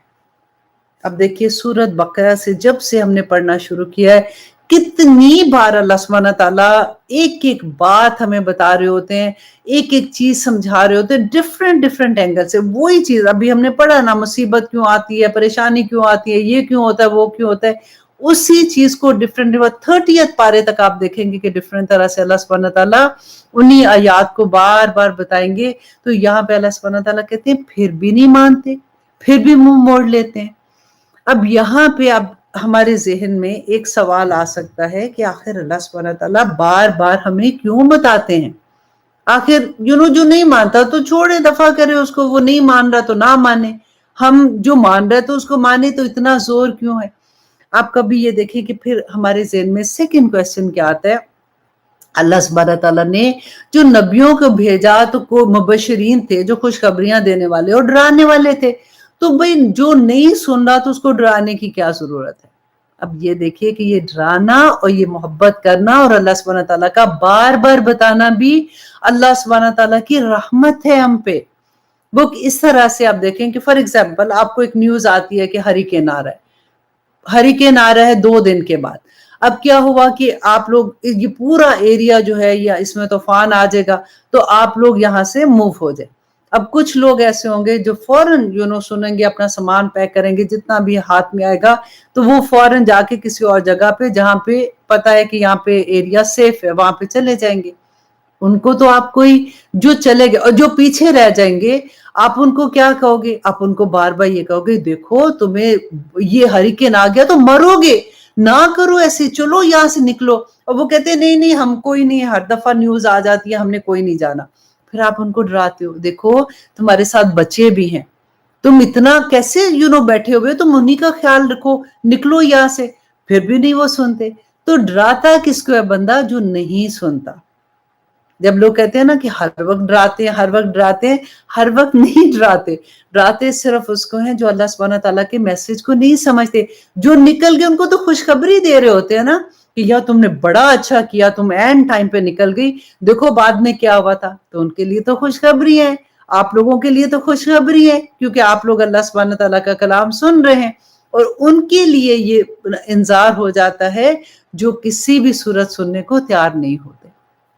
اب یہاں پہ اللہ سبحانہ تعالیٰ اسی لیے فرماتے ہیں کہ دیکھو کس طرح سے میں پھیر پھیر کے بار بار آیات کو لے کے آتا ہوں، اور وہ پھر ہم یصدفون، وہ پھر منہ موڑ لیتے ہیں. پھر اللہ سبحانہ تعالیٰ کہتے ہیں قل، کہہ دیجئے اے نبی، ارائیتکم، کیا غور کیا تم نے، ان اگر اتاکم عذاب اللہ، اگر آئے تمہارے پاس عذاب اللہ کا بغتتن، اچانک آ جائے، او جہرا، یا پھر علانیہ آ جائے. دونوں طرح سے اللہ سبحانہ تعالیٰ کا، یا تو ایک ایسا نہیں ہوتا جیسے آپ نے سنا ہوگا کہ اچانک فلاں ایریا میں سیلاب آ گیا، پوری بستی سیلاب میں بہ گئی، ہوتا ہے نا. اور یہ جہرا کا مطلب وہی بات کہ اگر اناؤنس ہو جاتا ہے پہلے کہ دیکھو اس ایریا میں سیلاب آنے والا ہے، یا پھر ایسی ہوتا ہے کہ کوئی بھی چیز آپ کو پہلے سے پتا لگ جاتی ہے کہ یہ ہونے والا ہے، تو آپ اپنے آپ کو بچا لیتے ہو یا نہیں بچاتے ہو، جو اس کے بارے میں اللہ سبحانہ تعالیٰ کہتے ہیں کہ اگر اچانک عذاب آ جاتا ہے یا پھر ان کے پاس علانیہ آتا ہے، حل نہیں یہلکو، ہلاک کیے جائیں گے، الا قوم ظالمون، لیکن اس وقت ہلاک کون ہوں گے؟ جو ظالم ہوں گے. اب ہمارے ذہن میں یہ بھی بات آ سکتی ہے کہ جب سیلاب آتا ہے، زلزلہ آتا ہے، تو پھر تو سارے ہی اس میں چلے جاتے ہیں، تو کافر بھی جو اللہ کو نہیں مانتے، جو منافق ہوتے ہیں، جو ایسے لوگ ہوتے ہیں جو نیک ہوتے ہیں، وہ بھی اس کے اندر چلے جاتے ہیں. نمبر 1 دیکھیے اس میں آپ وہ والی ایک جو قصہ قرآن پاک میں آتا ہے کہ حضرت نوح علیہ السلام کی قوم تھی، تو ساری قوم جو پیچھے رہ گئی تھی، لیکن حضرت نوح علیہ السلام کے ساتھ جو نیک لوگ تھے تو کشتی میں سوار ہو گئے تھے، تو جو نیک لوگ ہیں وہ بچ گئے تھے. حضرت لوط علیہ السلام کے ساتھ بھی یہ ہوا تھا کہ ان کی جو فیملی تھی، جو اللہ سبحانہ تعالیٰ کے احکامات ماننے والے تھے، وہ نکل گئے تھے. تو بعد میں، اور اس وقت کی یہ اللہ سبحانہ تعالیٰ کی سنت ہوتی تھی کہ رسولوں کے ساتھ جو زیادتی کرتے تھے، جو نہیں مانتے تھے یا تنگ کرتے تھے، وہ پیچھے رہ جاتے تھے، اور جو مومن ہوتے تھے وہ ان کے ساتھ چلے جاتے تھے. اب یہاں پہ دیکھیے امام رازی جو ہیں، انہوں نے اس آیہ کی تفسیر میں کہا کہ امام رازی نے اس کا جواب یہ دیا کہ جو عمومی عذاب آتا ہے نا، تو بظاہر مومن اور کافر ہلاک ہو جاتے ہیں، لیکن حقیقت میں ہلاکت صرف کافروں کے لیے، مومنوں کے لیے یہ ضرور عظیم عذاب لگتا ہے، لیکن جو ان کے لیے ثواب اور درجات کی بلندی کا ذریعہ ہوتا ہے کہ آخرت میں ان کے درجات بلند ہوتے ہیں اور ان کو اس کا اجر ملتا ہے.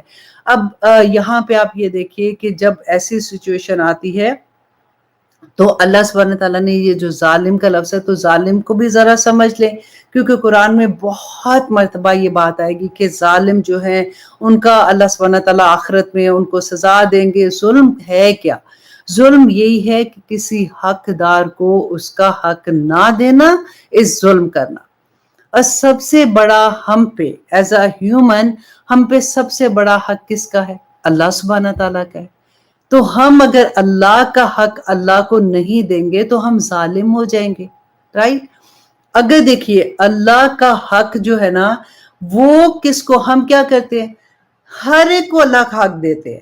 ہاں، جو فار ایگزامپل ہمارے ہسبینڈ ہیں، اگر ہم کہیں گے کہ میرے میاں کو تو یہ پسند نہیں ہے تو میں تو یہ کام نہیں کر سکتے، اب اللہ سبحانہ تعالیٰ کا حکم آ گیا، آپ کو پتہ ہے کہ یہ اللہ سبحانہ تعالیٰ کا حکم ہے، لیکن آپ ادھر کیا کہتے ہیں کہ نہیں جی میرے ہسبینڈ کو یہ پسند نہیں، اس لیے میں یہ نہیں کر سکتی ہوں.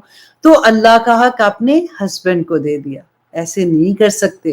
ہم نے اللہ کا حق اپنی دوستوں کو دے دیا کہ میری دوستیں جو ہے یا بس ٹھیک ہے نا، اب اتنا تو نہیں کر سکتے ورنہ تو میں سوسائٹی میں موو ہی نہیں کر سکوں گی.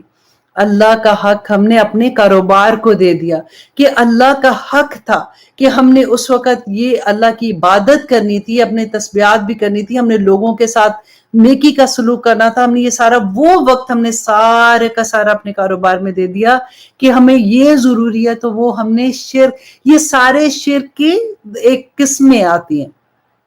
اللہ سبحانہ تعالیٰ نے قرآن پاک میں یہی فرمایا تھا کہ تم اس زمانے کے، پھر نبی صلی اللہ علیہ وسلم نے ایکسپلین کیا کہ ہر زمانے کا شرک فرق ہے. یہ بڑی ڈر والی بات ہے. ہر زمانے کا شرک فرق ہے. وہ زمانے میں لوگ بتوں سے شرک کرتے تھے. الحمدللہ ثم الحمدللہ ہم میں سے کوئی مسلمان اس طرح کا شرک نہیں کرتا. لیکن اللہ سبحانہ تعالیٰ نے قرآن پاک میں کہا کہ تم اپنے نفس کے ساتھ شرک کرتے ہو. کیسے؟ اس طرح سے کہ میرا دل یہ چاہتا ہے تو میں یہ کروں گی، مجھے تو یہ پسند نہیں، میں اپنے نفس کو اپنا خدا بنا لوں گی نا جب دنیا میرا خدا بن جاتی ہے. ہر وہ چیز جس کو آپ اپنا خدا بنا لیتے ہیں نا، اس سینس میں کہ میرا تو اس کے بغیر گزارا نہیں ہے، رائٹ، مجھے یہ پسند نہیں ہے تو میں یہ ایسے نہیں کر سکتی ہوں. اللہ سبحانہ تعالیٰ کے احکامات چھوڑتے جاتے ہیں اور کبھی ہمارے دل میں خیال بھی نہیں آتا کہ ہم کیا کر رہے ہیں. ہمارا نفس ہمیں جینے نہیں دیتا. اللہ سبحانہ تعالیٰ سے دعا یہاں پہ مانگیں کہ یا رب العالمین ہمارا، دیکھیے رمضان میں ہم سنتے ہیں نا کہ شیطان بند ہو جاتے ہیں، پھر ہمارے دل میں یہ خیال آتا ہے کہ اگر شیطان بند ہو جاتے ہیں تو پھر لوگ کیوں برے کام کریں. وہ ہمارا نفس ہوتا ہے. ہمارے نفس کو ٹیم کرنے کا وقت ہوتا ہے اس وقت کہ ہم کیسے اس کو یہ سمجھائیں کہ یہ کام ہم نہیں کر سکتے کیونکہ میرے اللہ کا حکم نہیں ہے. اب کتنا وقت رہ گیا ہے؟ پہلے میں آپ کو، اللہ اکبر، 11:46. ٹھیک ہے، چلے تھوڑی سا ٹائم ہے ہمارے پاس. اب دیکھتے ہیں کہ اللہ سبحانہ تعالیٰ کیا فرماتے ہیں. بس یہی کوشش ہوتی ہے کہ ہمیں یہ سمجھ آ جائے، کیونکہ پتہ ہے کیا، ہمیں سمجھ آتی ہے لیکن جتنی جلدی سمجھ آتی ہے نا اتنی جلدی بھول بھی رہے ہوتے ہیں. تو اللہ سبحانہ تعالیٰ ہمیں جما دے، اللہ سبحانہ تعالیٰ ہمارے لیے آسانیاں کر دے.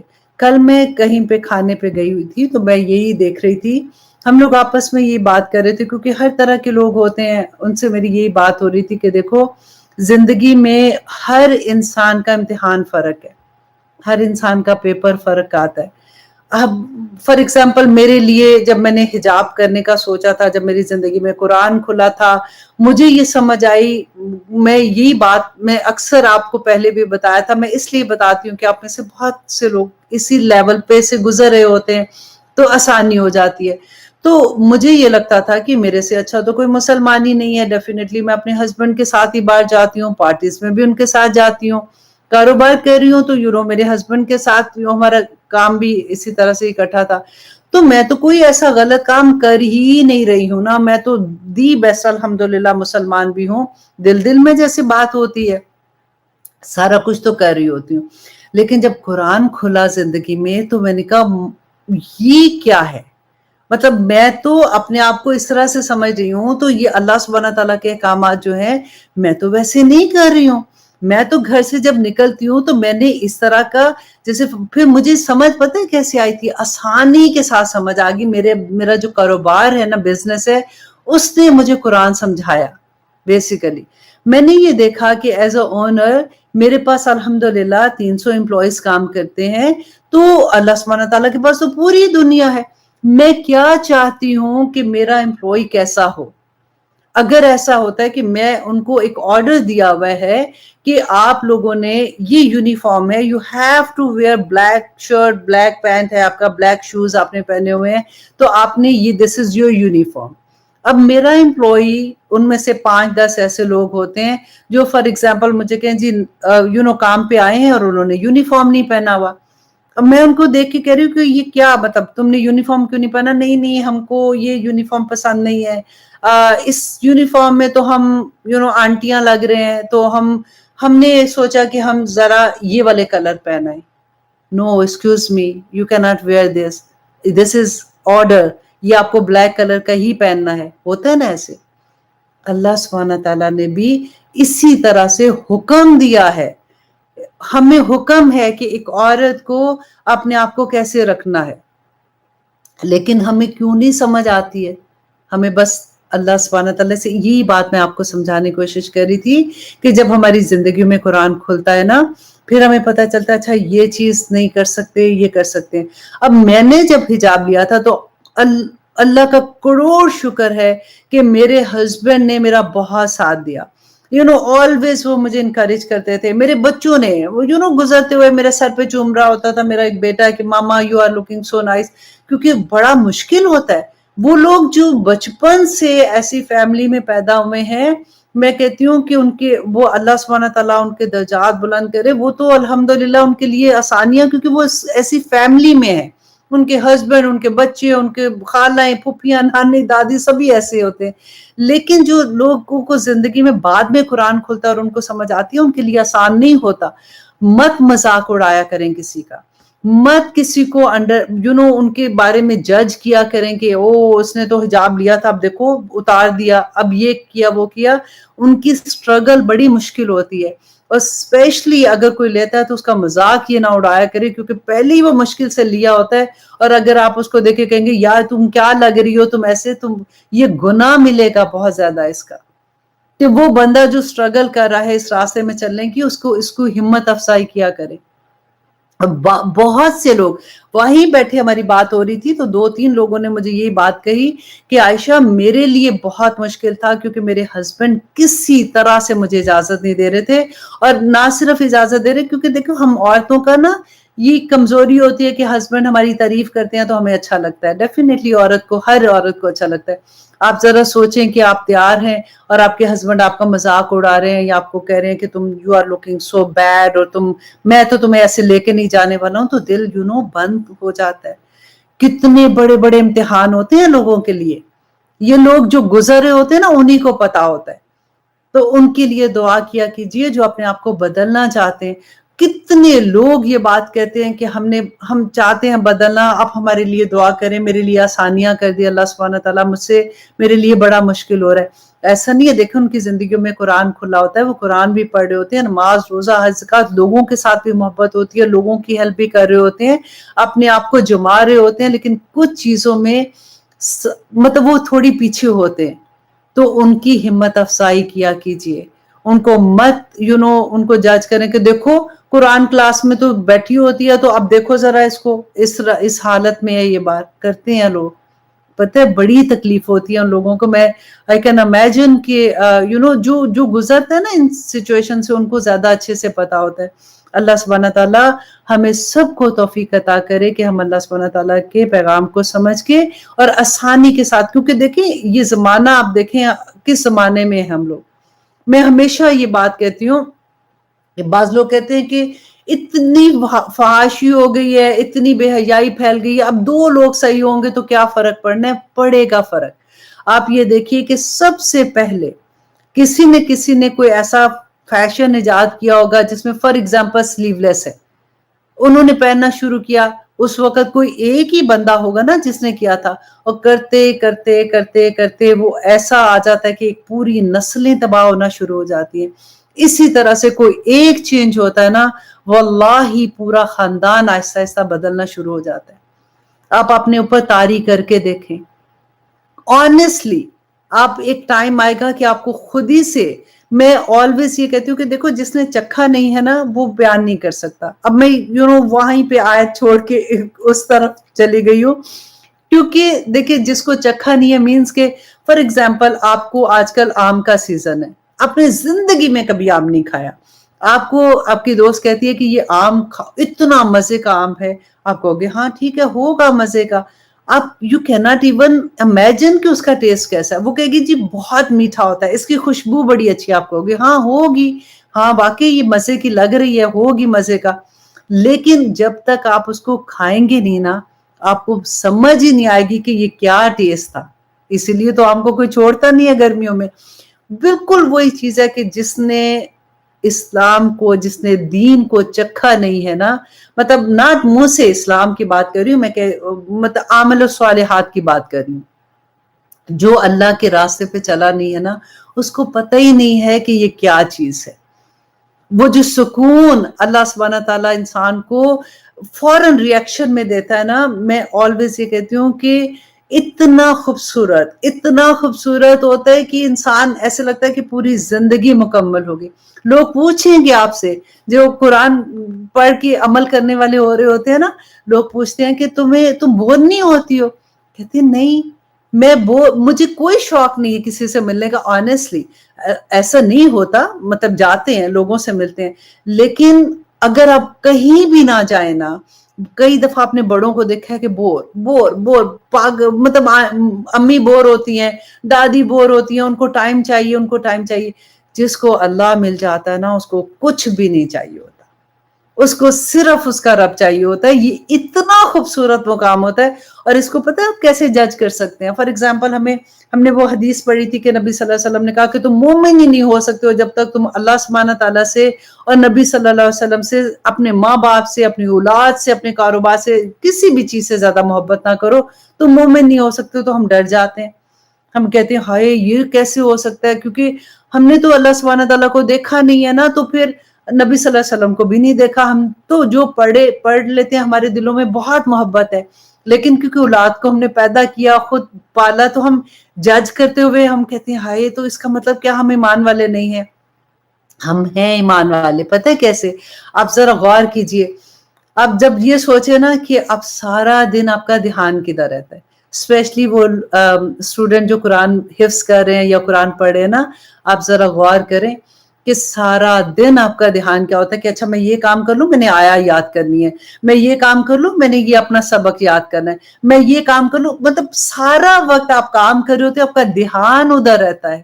یہی بات ہے، آپ اگر جج کریں گے آپ کو، تو آپ زیادہ تر آپ کا وقت جو ہے وہ اللہ سبحانہ تعالیٰ کی یاد میں جا رہا ہے، تو آپ مومن ہیں، اور الحمدللہ، اور میں بھی مومن ہوں، اللہ کرے دیکھیں یہ ہمارا گمان ہے، وہ تو اللہ سبحانہ تعالیٰ کو ہی پتا ہے نا، میں صرف آپ کو ایک وہ کہتے ہیں نا پیمانہ بتا رہی ہوں کہ کس طرح سے ایک سکون سا مل جاتا ہے کہ اللہ تیرا احسان ہے، تیرا بڑا احسان ہے کہ ہم اس لیول پہ آ جاتے ہیں۔ آمین ثم آمین۔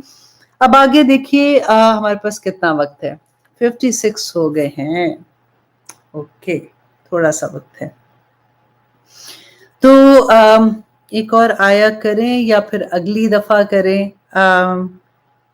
قُلْ أَرَأَيْتُكُمْ إِنْ آتَاكُمْ عَذَابُ اللَّهِ بَغْتَةً وَجَارَةً هَلْ يُهْلِكُ، اچھا ہم ظالم کی بات کر رہے تھے کہ کیسے ہیں، وہ بھی الحمدللہ ہم نے کر لیا۔ ہاں جی تھوڑا سا کر لیتے ہیں جلدی سے، کہ آیت نمبر 48، وَمَا، اور نہیں، نُرْسِلُو، ہم بھیجتے المرسلین، رسولوں کو، الا مگر، مبشرین، خوشخبری دینے والے، ومنذرین، اور ڈرانے والے، فمن، یہ اس کی میں نے پہلے بھی آپ کو بتا دیا کہ خوشخبری دینے والے اور ڈرانے والے رسولوں کو بنا کے بھیجا تھا اللہ سبحانہ تعالیٰ نے، تو اس کا کیا مطلب ہے؟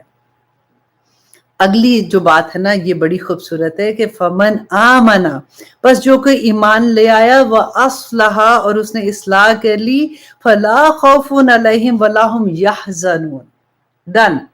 اللہ سبحانہ تعالیٰ کہتے ہیں کہ بس جو کوئی ایمان لایا اور اس نے عمل صالح کر لیے، تو اس کے اوپر کوئی غم، کوئی پریشانی، کوئی تکلیف نہیں ہوگی۔ کتنی بڑی خوشخبری ہے۔ اب دیکھیے ایمان لانا، اور پورے قرآن میں آپ دیکھیے کہ ہر جگہ پہ ایسا ہے کہ ایمان خالی ایمان نہیں ہے، آمنو و عاملوا الصالحات، کہ ایمان لایا اور نیک عمل کیے۔ ایسا نہیں ہے کہ منہ سے، کیونکہ ہم تو پیدا ہی مسلمان گھرانے میں ہوئے، تو الحمدللہ ہم مسلمان ہو گئے، تو اس کے بعد ہم سو جائے کہ ہم تو مسلمان ہیں، اس کے بعد ہمارا کوئی کام نہیں عامل الصالحات۔ جب تک ہماری یہ جوارے ہیں نا، ہماری آنکھیں، ہمارے کان، ہماری زبان، ہمارے ہاتھ پاؤں، ہر چیز عامل الصالحات نہیں کرے گی، ہم ایمان والے نہیں ہو سکیں گے۔ اور انہی لوگوں کے لیے خوشخبریاں ہیں کہ ان کو کوئی ڈپریشن نہیں ہوگا، یحزنون ڈپریشن ہوتا ہے، کہ ان کو کوئی غم، کوئی پریشانی نہیں ہوگی۔ ایمان والے ایک دفعہ اللہ سبحانہ تعالیٰ جو بتا رہے ہیں یہاں پہ فرما رہے ہیں کہ ایک دفعہ ایمان والے بن کے تو دیکھو، کہ اللہ سبحانہ تعالیٰ کتنی خوشیاں تمہارے ہوتا ہے، ہمارے سے غلطیاں ہو جاتی ہیں. میں اپنی بات کر دیتی ہوں کہ فار ایگزامپل ہم کسی کی کیا بات کریں گے. اب جس زمانے میں ہمارے بچے پیدا ہوئے تھے، بڑے ہو رہے تھے، ہمیں جس طرح کا اسلام پتا تھا ہم نے ویسے ہی تو تربیت کرنی تھی، اپنی طرح سے تو بڑی اچھی کی. اب دیکھیں ہم نے دنیا داری کے لحاظ سے ان کی زبردست ایجوکیشن، ان کی زبردست جاب، ان کو دنیا کا خوبصورت ترین ایک مکمل انسان بنانے میں ہم نے دن رات ایک گریڈ سے نیچے ان کا گریڈ تو آ کے دیکھیں ان کی شامت آ جاتی تھی. لیکن کبھی ان کی نماز قضا ہوتی تھی تو ہماری کوئی شامت آنے والی بات ہوتی تھی؟ کبھی ہم ان سے یہ کہتے تھے کہ تم نے کیا کیا ہے؟ بچے اگر فجر میں سوئے کبھی ہمیں تکلیف ہوتی تھی کہ کیا ہو رہا ہے؟ تو جیسے ہم تھے ہم نے ویسی تربیت کر دی. اب جیسے ہمیں سمجھ آ گیا تو الحمدللہ ثم الحمدللہ اب ہم دعائیں کرنے والے ہو گئے.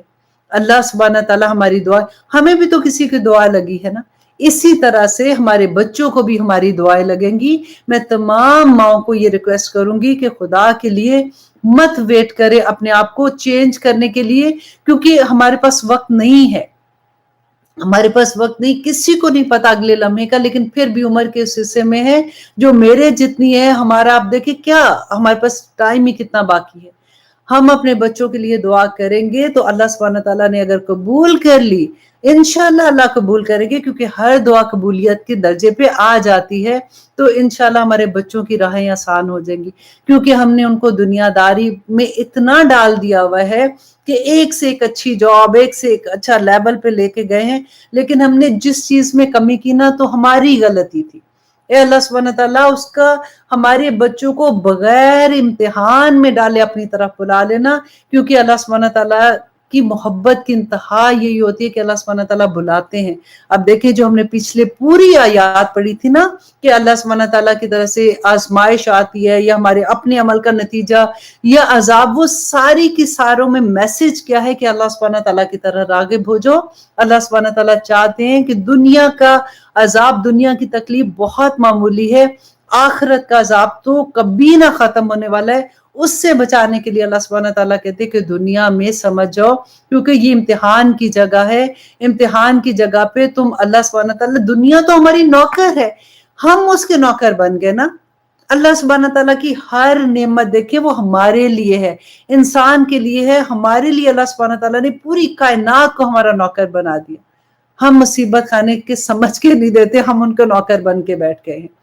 تو اللہ سبحانہ تعالیٰ ہمیں توفیق عطا کرے کہ ہم ان سارے معاملات کو سمجھ سکیں، قرآن پہ عمل کرنے والے بن جائیں. آمین ثم آمین. انشاءاللہ اللہ سبحانہ تعالیٰ سے دعا کرتے ہیں کہ اگلے جو ہماری کلاس ہوگی اس میں اس سے بھی زیادہ خوبصورت آیات ہیں. انشاءاللہ اللہ سبحانہ تعالیٰ ہمیں توفیق عطا کرے کہ ہم عمل کرنے والے بن جائے. اور پھر وہ دعا بھی یاد رکھیے گا کہ اللہم ارنی حق حقا وارزقنا اتباعہ وارنا باطلا باطلا وارزقنا اجتنابہ. کہ یا اللہ ہمیں حق بھی دکھا دے، ہمیں ایسے دکھا دے کہ ہمیں اس کی دل سے سمجھ آ جائے، ہمیں دل کی آنکھ سے دکھا دے تاکہ ہم اس کی پیروی کریں. اور یا رب العالمین ہمیں باطل بھی دکھا دے، ایسا دکھا دے کہ ہم اس کو بھی دیکھ کے ہم اسے اجتناب کر سکیں کہ نہیں یہ کام جو شیطان ہمیں خوبصورت کر کے دکھا رہا ہے نا، کہ دنیا نبی صلی اللہ علیہ وسلم نے کہا تھا کہ ایک سمندر کی طرح ہے اور تم ایک کشتی کی طرح ہو. جب تک اس کے اوپر تم کشتی تیرتی رہے گی تم دنیا سے فائدہ اٹھاتے رہو گے، ان کی لہروں پہ تم چلتے رہو گے، انجوائے کرتے رہو گے. اگر اس کشتی کے اندر ایک چھوٹا سا سوراخ بھی اس میں ہو جاتا ہے، کشتی کے اندر پانی آ جاتا ہے تو تم اس میں ڈوب جاؤ گے. یہ کبھی نہ کرنا.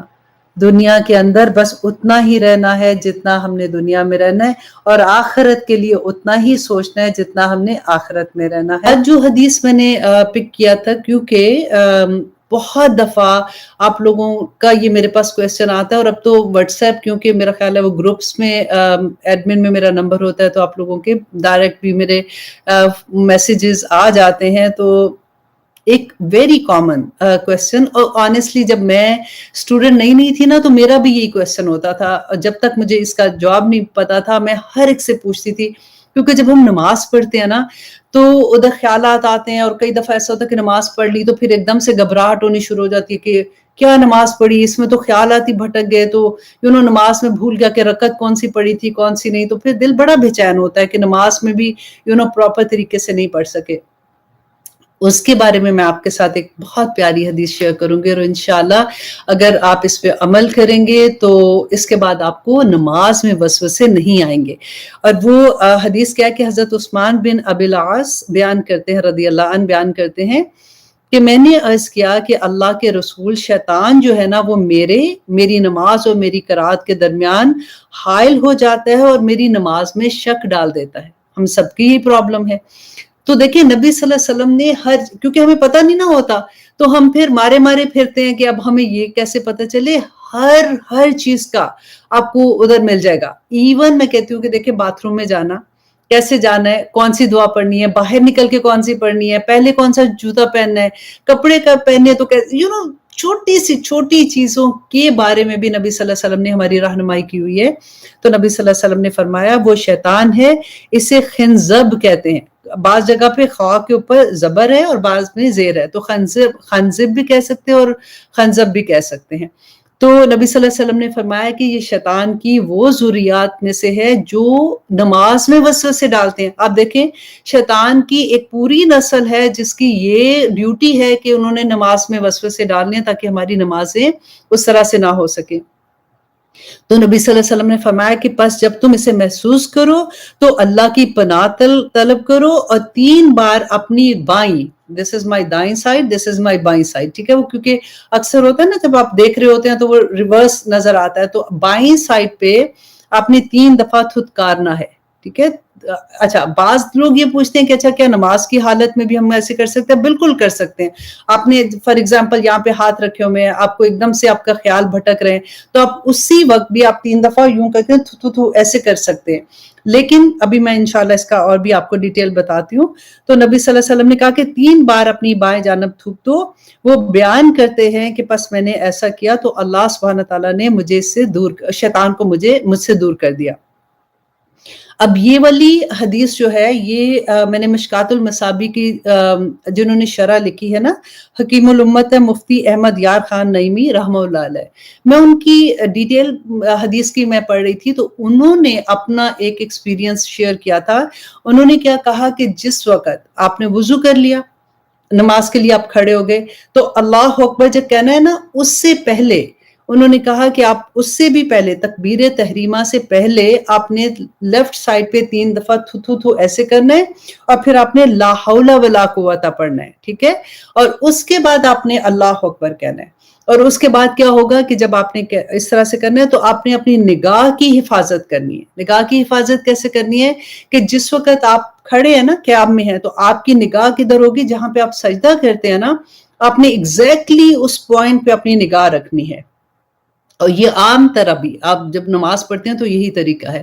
پھر جب آپ اس کے بعد قیام کرتے ہیں تو سجدے کی جگہ پہ، اور پھر آپ رکوع کرتے ہیں تو انہوں نے یہ کہا کہ پاؤں کی پشت، اب کئی دفعہ ایسا ہوتا ہے نا کیونکہ ابھی آپ سن رہے ہیں تو آپ کہیں گے کہ پاؤں کی پشت کیسے دیکھیں، جب آپ کر کے دیکھیں گے ایکچولی تو آپ کو لگے گا یہ بہت آسان ہے کیونکہ ہم نیچے جھکے ہوتے ہیں نا تو بالکل پاؤں کے اینڈ تک ہماری نظر چلی جاتی ہے۔ لیکن بعض احادیث میں نے یہ بھی پڑھا جب ان کی ڈیٹیل میں کہ آپ پاؤں کی انگوٹھا جو ہے وہاں اس کو نیل کے اوپر جیسے آپ اپنی نگاہ فوکس کرتے ہیں تو آپ یہ دونوں طرح سے آپ اس کی ڈیٹیل، اس سے کوئی نماز میں ڈیفینیٹلی فرق نہیں پڑے گا، تو آپ وہاں پہ فوکس کرتے ہیں۔ پھر جب آپ سجدے میں جاتے ہیں تو ناک کے بانسا یہ والی جو جگہ ہوتی ہے نا آپ اپنی نگاہ بیسیکلی ادھر رکھتے ہیں تو وہاں پہ رکھیں۔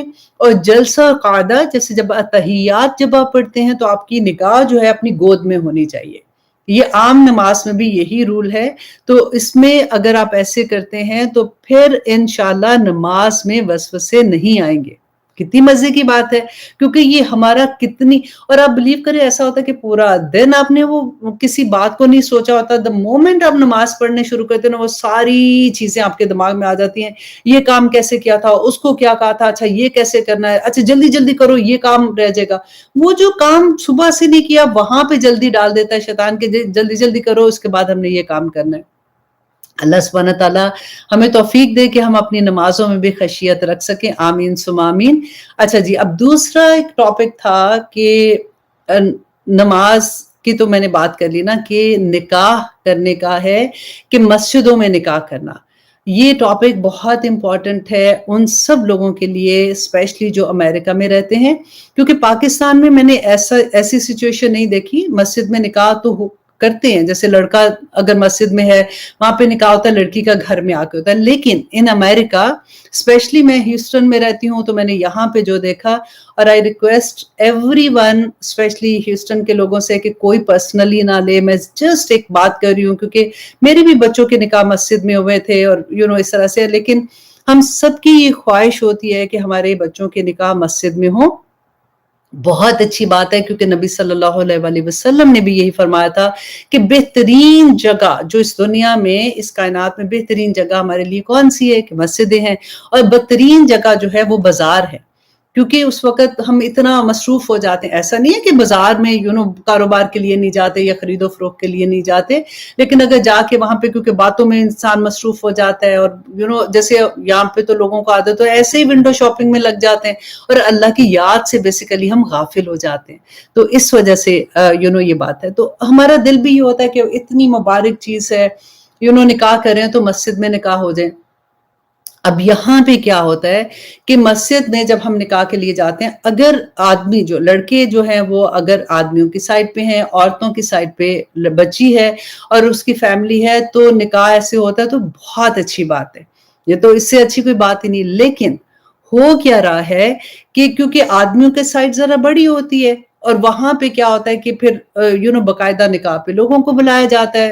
ابھی لاسٹ ہوتے کہ 200 لوگ ہیں, 250 لوگ ہیں, تو اتنے لوگ نکاح پہ آتے ہیں. تو اب یہ بھی اچھی بات ہے مسجد میں آتے ہیں, لیکن کیا ہوتا ہے کہ آدمی کی سائڈ کیونکہ بڑی ہوتی ہے تو وہاں پہ دلہن بھی ہوتی ہے اور دلہا بھی ہوتا ہے, اور ایک سائڈ پہ آدمی بیٹھے ہیں, ایک سائڈ پہ عورتیں بیٹھی ہوئی ہیں. اب جو بیچ میں کئی دفعہ ہوتا ہے ایک ڈویژن ہوتی ہے نا, اب وہ بھی ہٹا دیتے ہیں. ٹھیک ہے, اب وہ بھی ہٹا دیا, اب جی نکاح ہو گیا. نکاح کے بعد جو چیز ہے نا, میں یہاں پہ جو پوائنٹ آؤٹ کرنے والی ہوں کہ نکاح کے بعد کیا ہوتا ہے کہ ساری جو مکس گیدرنگ جیسے ہوتی ہے پارٹیز میں ویسے ہونی شروع ہو جاتی ہے. وہ عورتیں جو حجاب لیتی ہیں انہوں نے تو سر کور کیے ہوتے ہیں اینی وے, لیکن باقی سارے جو لوگ ہوتے ہیں نا ان کے دوپٹے اتر جاتے ہیں, سر سے بھی اتر جاتے ہیں, اور وہ جنہوں نے نہیں لینے وہ اپنے ہاتھوں میں رول کر کے رکھے ہوتے ہیں. اور اس کے بعد وہاں پہ جو فوٹو شوٹ ہوتا ہے, باقاعدہ فوٹو شوٹ ہو رہا ہوتا ہے, اور اس کے بعد وہاں پہ سارے ہنس رہے ہیں, اونچی اونچی باتیں کر رہے ہیں. مسجد کا احترام, مجھے صرف یہاں پہ یہ ایک مسئلہ تھا. دیکھیں اگر نہیں پتا ہوتا, ہمیں نہیں پتا, مجھے بھی پہلے بہت نہیں پتا تھا کہ اتنی ایسے کہ مسجد میں اونچی بات نہیں کرنی چاہیے, اس کا یہ ہے. لیکن دیکھیں جو امام جو نکاح پڑھا رہے ہیں, ایٹ لیسٹ ان کو تو کہنا چاہیے. وہ کس سے ڈرتے ہیں, وہ بھی نہیں بولتے ہیں. وہاں پہ جس کا جو دل چاہ رہا ہے ویسے وہ کر رہا ہے, تو ایسے تو نہیں ہونا چاہیے. تو آپ جو ہیوسٹن کے رہنے والے ہیں, آپ پلیز اگر خود کہتے ہوئے ہمیں ڈر بھی لگتا ہے کہ اگر ہم کسی کو کہیں گے تو وہ ہمیں 4 سنا دیں گے, وہ جس کو آپ کہیں نا وہ گھر پہنچا کے آتے ہیں اگلے کو. تو آپ یہ میسج میرا ہی, میں کوشش کروں گی کہ اس کو ایک چھوٹا سا میسج پیغام کی طرح بھی پوسٹ کر دوں, تاکہ پورا یہ لیکچر پوسٹ کرنے سے آپ وہ والی میسج جو ہے نا وہ آپ اپنے سارے فرینڈز کو ایسے ہی بس پوسٹ کر دیں, تاکہ اللہ کرے کہ کسی کو یہ بات سمجھ آ جائے. اور اس کی وجہ کہ میں آپ کو ایک حدیث بھی سنا دیتی ہوں کہ حضرت صائب بن یزید رضی اللہ عنہ بیان کرتے ہیں کہ ایک دن میں مسجد میں کھڑا تھا, اور بعض حدیث میں آتا ہے کہ وہ ان کی آنکھ لگی تھی, وہ لیٹے ہوئے تھے, دونوں طرح سے حدیث آتی ہے. تو انہوں نے کہا کہ کسی نے مجھے کنکری ماری, جیسے ہٹ کرتی ہے نا چھوٹی سی کنکری. تو کہتے ہیں میں نے مڑ کے دیکھا تو وہ حضرت عمر بن خطاب رضی اللہ عنہ تھے. آپ غور کیجئے گا اس حدیث پہ کہ حضرت عمر نے آواز نہیں دی ہے ان کو, اور اونچی آواز میں بھی نہیں کہا. انہوں نے کنکری چھوٹی سی ان کی طرف پھینکی, اور جب وہ کہتے میں نے دیکھا تو انہوں نے ہاتھ کے اشارے سے بلایا مجھے. تو میں ان کے پاس گیا تو انہوں نے مجھے کہا کہ وہ جو 2 آدمی ہیں نا ان کو میرے پاس بلا کے لاؤ. کہتے ہیں میں ان کے پاس گیا اور میں نے ان کو کہا کہ حضرت عمر بلا رہے ہیں, تو وہ ان کے پاس آئے. حضرت عمر نے ان کو پوچھا کہ تم کون ہو, کون سے قبیلے سے ہو, اور کہاں سے آئے ہو. آپ کو پتہ ہے وہ کیوں پوچھا تھا؟ کیونکہ وہ تھوڑی اونچی بات کر رہے تھے, اور ان کی جب بحث ہو رہی تھی کسی بات پہ تو ان کی آواز اونچی ہو گئی تھی. تو انہوں نے بتایا کہ ہم طائف کے رہنے والے ہیں. تو حضرت عمر نے کہا کہ اگر تم مدینہ کے رہنے والے ہوتے تو میں تمہیں سخت سزا دیتا کہ تمہیں یہ بھی نہیں پتا کہ مسجد کے آداب کیا ہے. تم یہاں پہ کھڑے ہو کے اونچی آواز میں بات کر رہے ہو، کتنی بڑی بات ہے۔ اور ہم جاتے ہیں جیسے مسجدوں میں تو ہمیں اس بات کا کیونکہ پتہ نہیں ہوتا نا، اب دیکھیں کہ حجت ختم ہو گئی، آپ سب کو پتہ چل گیا، اور آپ سب کا اب یہ فرض ہے کہ آپ سب ایک دوسرے کو یہ بات بتا دیں کہ مسجدوں کے آداب کیا ہیں، نکاح کریں ضرور۔ لیکن آپ یہ دیکھیے کہ ہم کتنی مبارک چیز کرنے جاتے ہیں اور اللہ کی کتنی غصہ غضب لے کے واپس آتے ہیں۔ اللہ سبحانہ تعالیٰ کی طرف سے کیا رحمتیں آ رہی ہوتی ہیں اس وقت، جس وقت ہم ایسی حرکتیں کرتے ہیں۔ تو نہ ہم اپنے لیے اور اپنے بچوں کے لیے اتنی مشکلیں قائم کریں اور نہ ایسی حرکتیں کریں کہ کسی اور کو بھگتنا پڑے۔ اللہ سبحانہ تعالیٰ ہمیں سب کو دین پہ قائم رہنے والا بنا دے، آمین ثم آمین۔ اب دیکھتے ہیں کہ سورۃ آل انعام ہم کر رہے تھے، ہم نے لاسٹ ٹائم ہم نے کیا تھا 32 آیات تک، آج انشاءاللہ 33 آیات تک ہم نے کیا تھا، آج ہم 34 آیا کریں گے۔ اور لاسٹ ٹائم بھی ہم نے یہ دیکھا تھا کہ اللہ سبحانہ تعالیٰ نبی صلی اللہ علیہ وسلم کو تسلیاں دے رہے ہیں۔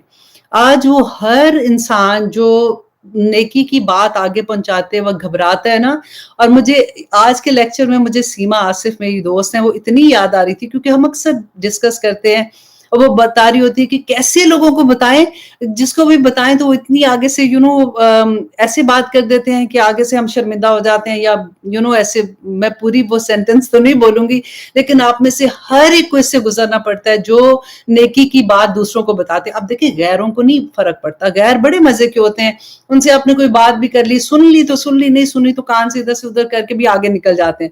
لیکن جو اپنے دوست ہوتے ہیں اور اپنے لو ونز ہوتے ہیں نا، وہ ہمیں گھر پہنچا کے آتے ہیں کہ کیا مطلب ہے، تمہیں اپنا زمانہ نہیں یاد ہے، تم کیا کرتی تھی، اپنے بچے دیکھو، اپنا یہ دیکھو۔ تو جب ہم اچھی بات کسی کو بتانے لگتے ہیں تو آدھی جان وہیں نکل جاتی ہے، اور پھر ہم کہتے ہیں ہم نے نہیں بتانا اس کے بعد۔ تو ہم نے آج کے لیکچر میں کیا دیکھنا ہے، اللہ سبحانہ تعالیٰ نبی صلی اللہ علیہ وسلم کی تربیت بھی کیسے کر رہے ہیں۔ دیکھیے گا کہ آپ کو بہت حوصلہ ملے گا کہ یہاں بھی اللہ سبحانہ تعالیٰ کہتے ہیں ہم جانتے ہیں کہ آپ کو یہ غمگین کرتی ہے یہ بات کہ لوگ جو ہیں وہ اسلام کی طرف نہیں آ رہے، کیونکہ آپ یاد رکھیے گا یہ سورہ کون سی ہے، جو مکی دور کے آخری سال کی سورہ ہے۔ اس وقت نبی صلی اللہ علیہ وسلم کو بہت ستایا جا رہا تھا اور لوگ ایمان نہیں، اب 13 سال کا سفر آپ دیکھیں، اور کچھ 100 لوگ اس وقت مسلمان ہوئے تھے اور اب یہ مدینہ کی طرف ہجرت کرنے والے تھے۔ تو یہاں پہ اللہ سبحانہ تعالیٰ ان کے دل کی حالت جو تھی، اللہ سبحانہ تعالیٰ ان کو نبی صلی اللہ علیہ وسلم سے فرماتے ہیں کہ دیکھو کہ تمہارے دل میں جو غم ہے نا، اس کو تم اس کا یہ نہ سوچو کہ وہ تمہیں منع کر رہے ہیں، وہ ایکچولی کیا کر رہے ہیں کہ وہ میری آیات کا انکار کر رہے ہیں۔ آیات کا انکار کیسے، کہ اللہ سبحانہ تعالیٰ کے احکامات نہیں ماننا چاہتے، تو تبھی تو انکار کریں گے نا، کیونکہ وہ اپنے آباء و اجداد کی جو رسم و رواج ہیں وہ ان کے پیچھے ہیں۔ ان کو یہ ہے کہ لوگ ہمارے کیا باپ دادوں کو نہیں پتا تھا، کیا میری امی کو نہیں پتا تھا، کیا میرے ابو کو نہیں پتا تھا، دادی میری ایسے ہی کرتی تھی، میری تو نانی ایسے کرتی تھی، کیا ان کو نہیں پتا تھا؟ تو بالکل وہی چیز وہ لوگ کیا کرتے تھے کہ نبی صلی اللہ علیہ وسلم کی جو ایسا نہیں تھا کہ وہ اللہ کو نہیں پہچانتے تھے، میں نے آپ کو پہلے بھی بتایا نا کہ وہ حضرت ابراہیم علیہ السلام کے دین پر تھے، لیکن کیونکہ اتنے سال گزر چکے تھے، ان میں بدعات کہتے ہیں نا، بے شمار بدعات آ گئی تھی، انہوں نے جیسے بت بنا کے خانہ کعبہ میں رکھ دیے تھے اور یہ سارا کچھ تھا، تو اللہ کو وہ مانتے تھے لیکن اللہ کی نہیں مانتے تھے۔ تو آج آپ سارے اپنے اوپر رکھ کے دیکھیے کہ کیا ہم یہ بات جو کہتے ہیں نا کہ اللہ کو مانتے ہیں لیکن اللہ کی نہیں مانتے، تو ہم کہاں پہ کھڑے ہیں۔ اب آگے دیکھیے کہ اللہ سبحانہ تعالیٰ ایک اور تسلی نبی صلی اللہ علیہ وسلم کو دے رہے ہیں کہ وَلَقَدْ اور تحقیق کُذِّبَت اور جھٹلائے گئے رسولن کئی رسول من قبلک آپ سے قبل فصبروا تو انہوں نے صبر کیا علی ما کذبوا اس پر جو وہ جھٹلائے گئے تھے، وَأُوذُوا اور وہ ان کو ستائے بھی گئے اور ان کو تکلیف بھی دی گئی۔ اب یہ کن کی بات ہو رہی ہے؟ تمام وہ نبی جو پہلے انبیاء تھے، اللہ سبحانہ تعالیٰ ان کی اگزامپل دے رہے ہیں۔ اس سے ہمیں کیا سبق ملتا ہے کہ جب کبھی کوئی غم میں ہوتا ہے، پریشان ہوتا ہے نا، تو آپ اگر ان کو اگزامپلز دیتے ہو نا، دیکھو اس کے ساتھ بھی ایسے ہوا تھا، دیکھو ایسے ہو جاتا ہے، ایسے ہوا تھا، تو اگلے کو تسلی ہو جاتی ہے کہ okay I'm not the only one۔ تو بیسیکلی یہاں پہ دیکھیے کہ نبیوں کو، کیونکہ ہم جب نبیوں کی بات کرتے ہیں، تمام انبیاء کی اور رسولوں کی بات ہوتی ہے نا، تو یہاں پہ آج میں تھوڑا سا آپ کو ان کے بارے میں بتا دوں کہ کس طرح کے حالات ہوتے تھے۔ اور کس طرح سے لوگ ان کو ستاتے تھے. سب سے پہلے دیکھیے حضرت نوح علیہ السلام. حضرت نوح علیہ السلام نے 950 سال اللہ سبحانہ تعالیٰ کا پیغام دیا تھا لوگوں کو. 950 سال کوئی تھوڑا سال تو نہیں ہے نا, اس وقت تو عمریں زیادہ تھی. اور اتنا ان کا نام جو ہے حضرت نوح کا وہ عبد الشکور تھا, لیکن ان کو نوح کیوں کہتے تھے؟ وہ روتے تھے بہت, اللہ سبحانہ تعالیٰ سے گریہ زاری کرتے تھے, لوگوں کے لیے تڑپتے تھے کہ ان کو کیسے یہ پیغام میں دوں اور ان کو سمجھ آ جائے. لوگ نہیں مانتے تھے. کہتے وہ چٹائی نہیں ہوتی ہے جیسے اس زمانے میں, وہ کہتے وہ چٹائی کے اندر ان کو باندھ کے نا تو ان کو مارتے تھے اور ان کو گھر کے آگے جا کے پھینک آتے تھے ان کے, کہ یہ سنتا نہیں ہے, اس کی بات ہم نہیں سننا چاہتے. کہ ایک لفظ پہ اتنی نیکیاں مل رہی ہیں, تو اگر غلط پڑھ گئے تو پھر کیا ہوگا, کیونکہ مطلب بدل جاتا ہے نا. تو اس لیے ضروری ہے کہ قرآن کو ٹھیک طرح سے پڑھیں. الحمدللہ بہت سے اسٹوڈنٹ پڑھ رہے ہیں اور بہت خوش بھی ہیں. 2.5 سال کا, آئی تھنک 2.5 سال کا کورس ہوتا ہے, اور وہ 2.5 سال کا ہی انٹروڈیوس دوبارہ سے کرواؤں گی, تاکہ وہ لوگ جنہوں نے ابھی تک نہیں سیکھا وہ بھی سیکھ جائیں گے انشاءاللہ. اللہ سبحانہ تعالیٰ سے دعا کریں کہ اللہ سبحانہ تعالیٰ ہم سب کے لیے آسانیاں کر دے. آمین ثم آمین. تو جناب میں نے اناؤنس کیا تھا 2 چیزوں کا, ایک چھوٹا سا میں نے کلپ رات ہی کو مجھے ایک دم سے ہوا, تو میں نے سوچا کہ میں آپ لوگوں کو پہلے سے بتا دوں کہ یہ چیز ہم ڈسکس کریں گے, کیونکہ ہمیشہ سے ہم حدیث سے شروع کرتے ہیں. تو آج میں نے سوچا کہ اس کی جگہ پہ, کیونکہ 1 گھنٹے کی کلاس ہوتی ہے, تو لاسٹ ٹائم کیونکہ ہم بنی اسرائیل کی ہسٹری پڑھ رہے تھے اور ہم نے وہ پوری ڈیٹیل میں دیکھی تھی, تو اس کا ایک پارٹ جو تھا کہ تابوت سکینہ, اس کے بارے میں کیونکہ بات نہیں ہو سکی تھی, تو میں نے سوچا کہ وہ بھی آج آپ لوگوں کو بتا کے کمپلیٹ کر دوں. تاکہ کیونکہ دیکھیے حضرت موسیٰ علیہ السلام کا ذکر قرآن میں 136 ٹائم آیا ہے. قرآن میں کتنی دفعہ ہے؟ 136 ٹائم. جبکہ حضرت آدم علیہ السلام کا ذکر جو ہے وہ 25 ٹائمز ہے بس قرآن میں. اور اس کا یہ مطلب نہیں ہے کہ کسی کی زیادہ اہمیت ہے کسی کی کم ہے, وہ واقعے کی وجہ سے, وہ بھی میں آپ کو بتاتی ہوں. اور رسول اللہ صلی اللہ علیہ وسلم کا نام جو محمد ہے وہ 4 دفعہ ہے, اور احمد جو ہے وہ 1 دفعہ ہے. تو یہ بنی اسرائیل کا واقعہ اتنی ڈیٹیل میں قرآن پاک میں کیوں ہے نا, سمجھتے ہو بات ہے نا, کہ کیا وجہ ہے کہ پورا قرآن جو ہے وہ, سوری یہ میں ذرا ٹھیک کر لوں, اوکے, پورا قرآن جو ہے وہ ان کے واقعے سے بھرا ہوا ہے. اس لیے کہ اب دیکھیں کسی بھی نبی کا ہم پڑھتے ہیں نا, کوئی بھی دور کی ہم ہسٹری پڑھتے ہیں کہ حضرت لوط علیہ السلام, حضرت ابراہیم علیہ السلام, یا کسی کا حضرت نوح علیہ السلام, تو ہوا کیا کہ جی نبی آئے تھے, انہوں نے پیغام دیا, لوگوں نے نہیں مانا. اللہ, جن لوگوں نے مانا اللہ سبحانہ تعالیٰ نے ان کو نجات دی, اور جنہوں نے نہیں مانا ان پہ عذاب آ گیا, قوم ختم ہو گئی. تو ہم آج جو مسلمان ہیں, ہم رسول اللہ صلی اللہ علیہ وسلم کی امت ہے نا, تو اتنے سالوں میں ہم کدھر کھڑے ہیں, ہمیں اگزامپلز کہاں سے ملیں گی, رائٹ؟ تو ہم تو آلریڈی مسلمان ہو گئے ہیں, تو ہماری اگزامپل جو ہمیں ملیں گی وہ ہمیں بنی اسرائیل سے ملتی ہیں. کیونکہ ان کا زمانہ جب تک یہ ان کے اوپر نبی آئے, ان کے اوپر کتابیں تھی, جیسے ہمارے پاس نبی ہیں الحمدللہ, سارے نبیوں کو ہم اور رسولوں کو مانتے ہیں, ہم کتاب ہے ہمارے پاس قرآن پاک. تو پھر آج مسلمان کیوں پس رہا ہے؟ آج ہمارے پاس وہ سارا کچھ ہوتے ہوئے ہم کیوں اتنے پریشانیوں میں ہیں؟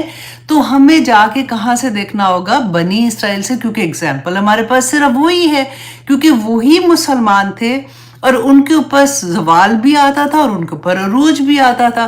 زوال کی کیا وجہ تھی اور عروج کی کیا وجہ تھی وہ ہمیں قرآن پاک سے ملے گا.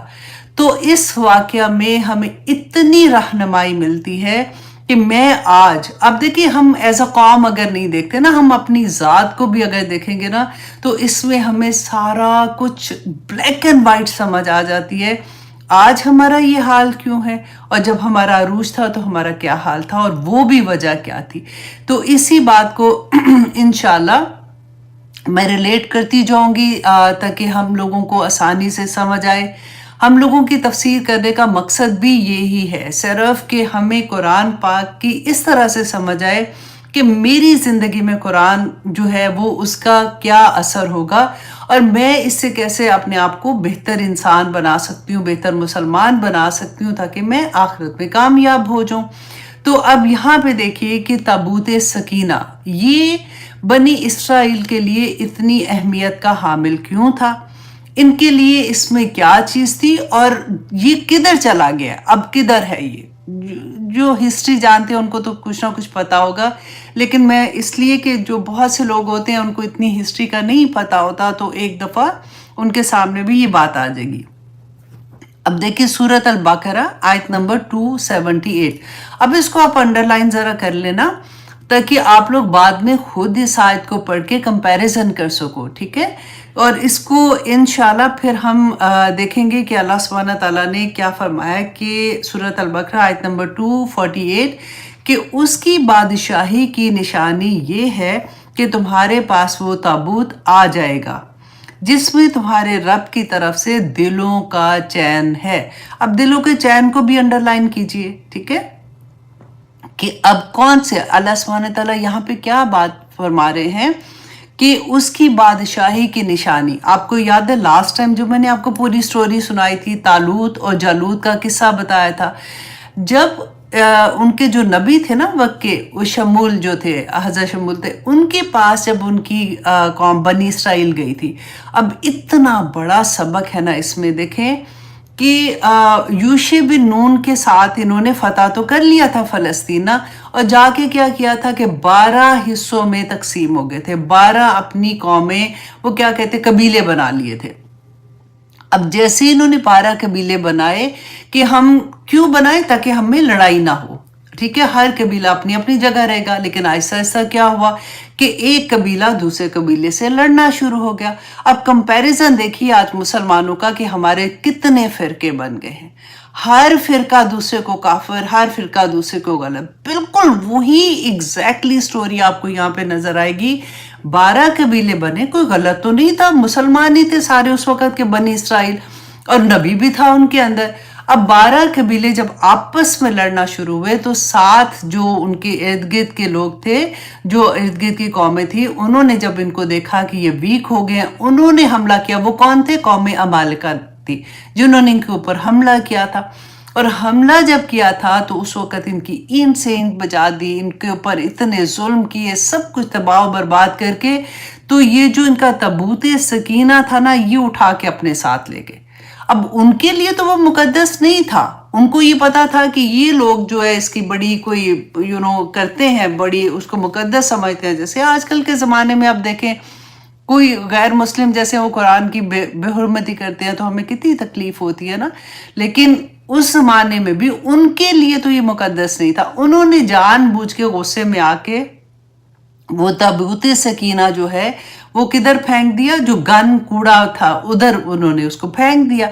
اب اللہ سبحانہ تعالیٰ نے اس کے بدلے میں، کیونکہ انہوں نے اس کی بے حرمتی کی تھی، تو ان کے اوپر اتنا مشکل وقت آیا کہ ان کے 5-6 شہر جو ہے وہ بالکل تباہ ہو گئے، اس میں وبا پھیلی ہے۔ ان کو یہ لگا کہ یہ تو اس وجہ سے جب سے یہ تابوت سکینہ آیا ہے ہمارے پاس، ہمارے تو ان کے لیے یہ ورڈ تو نہیں تھا نا، تو یہ ہمارا ایسا ہو گیا۔ تو انہوں نے کیا کیا کہ وہ تابوت سکینہ کو جو سواریاں تھی جیسے بنا کے تو اس کے اوپر رکھ کے تو انہوں نے اس کو ہانک دیا اپنے شہر سے دور۔ تو اللہ سبحانہ تعالیٰ نے فرشتے مقرر کر دیے، 4 فرشتے جو اس کو لے کے طالوت کے جو دروازے تک لے آئے۔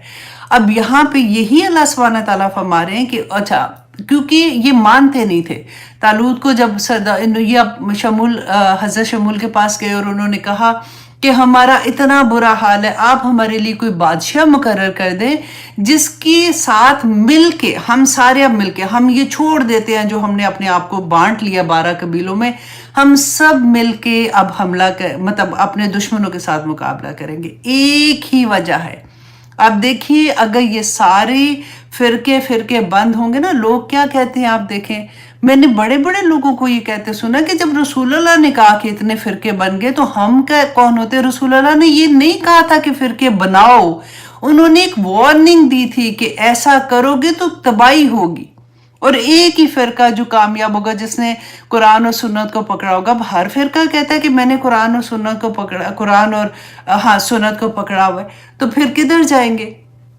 اب دیکھیے کہ ان کو بھی یہاں سے ہمیں کیا سبق ملتا ہے. انہوں نے کہا کہ ہم اکٹھے ہو کے حملہ کریں گے، تو حضرت شمول جو تھے انہوں نے طالوت کو ان کا بادشاہ مقرر کیا. انہوں نے کہا نہیں جی نہیں، یہ کیا مطلب ہے، یہ بادشاہ ہم نہیں ایکسیپٹ کرتے، یہ تو اتنا ہم سے کم ہے، اور مال میں کم ہے، تو شہرت میں کم ہے، یا جو بھی انہوں نے جس طرح کی بھی ان کی چیزیں تھی.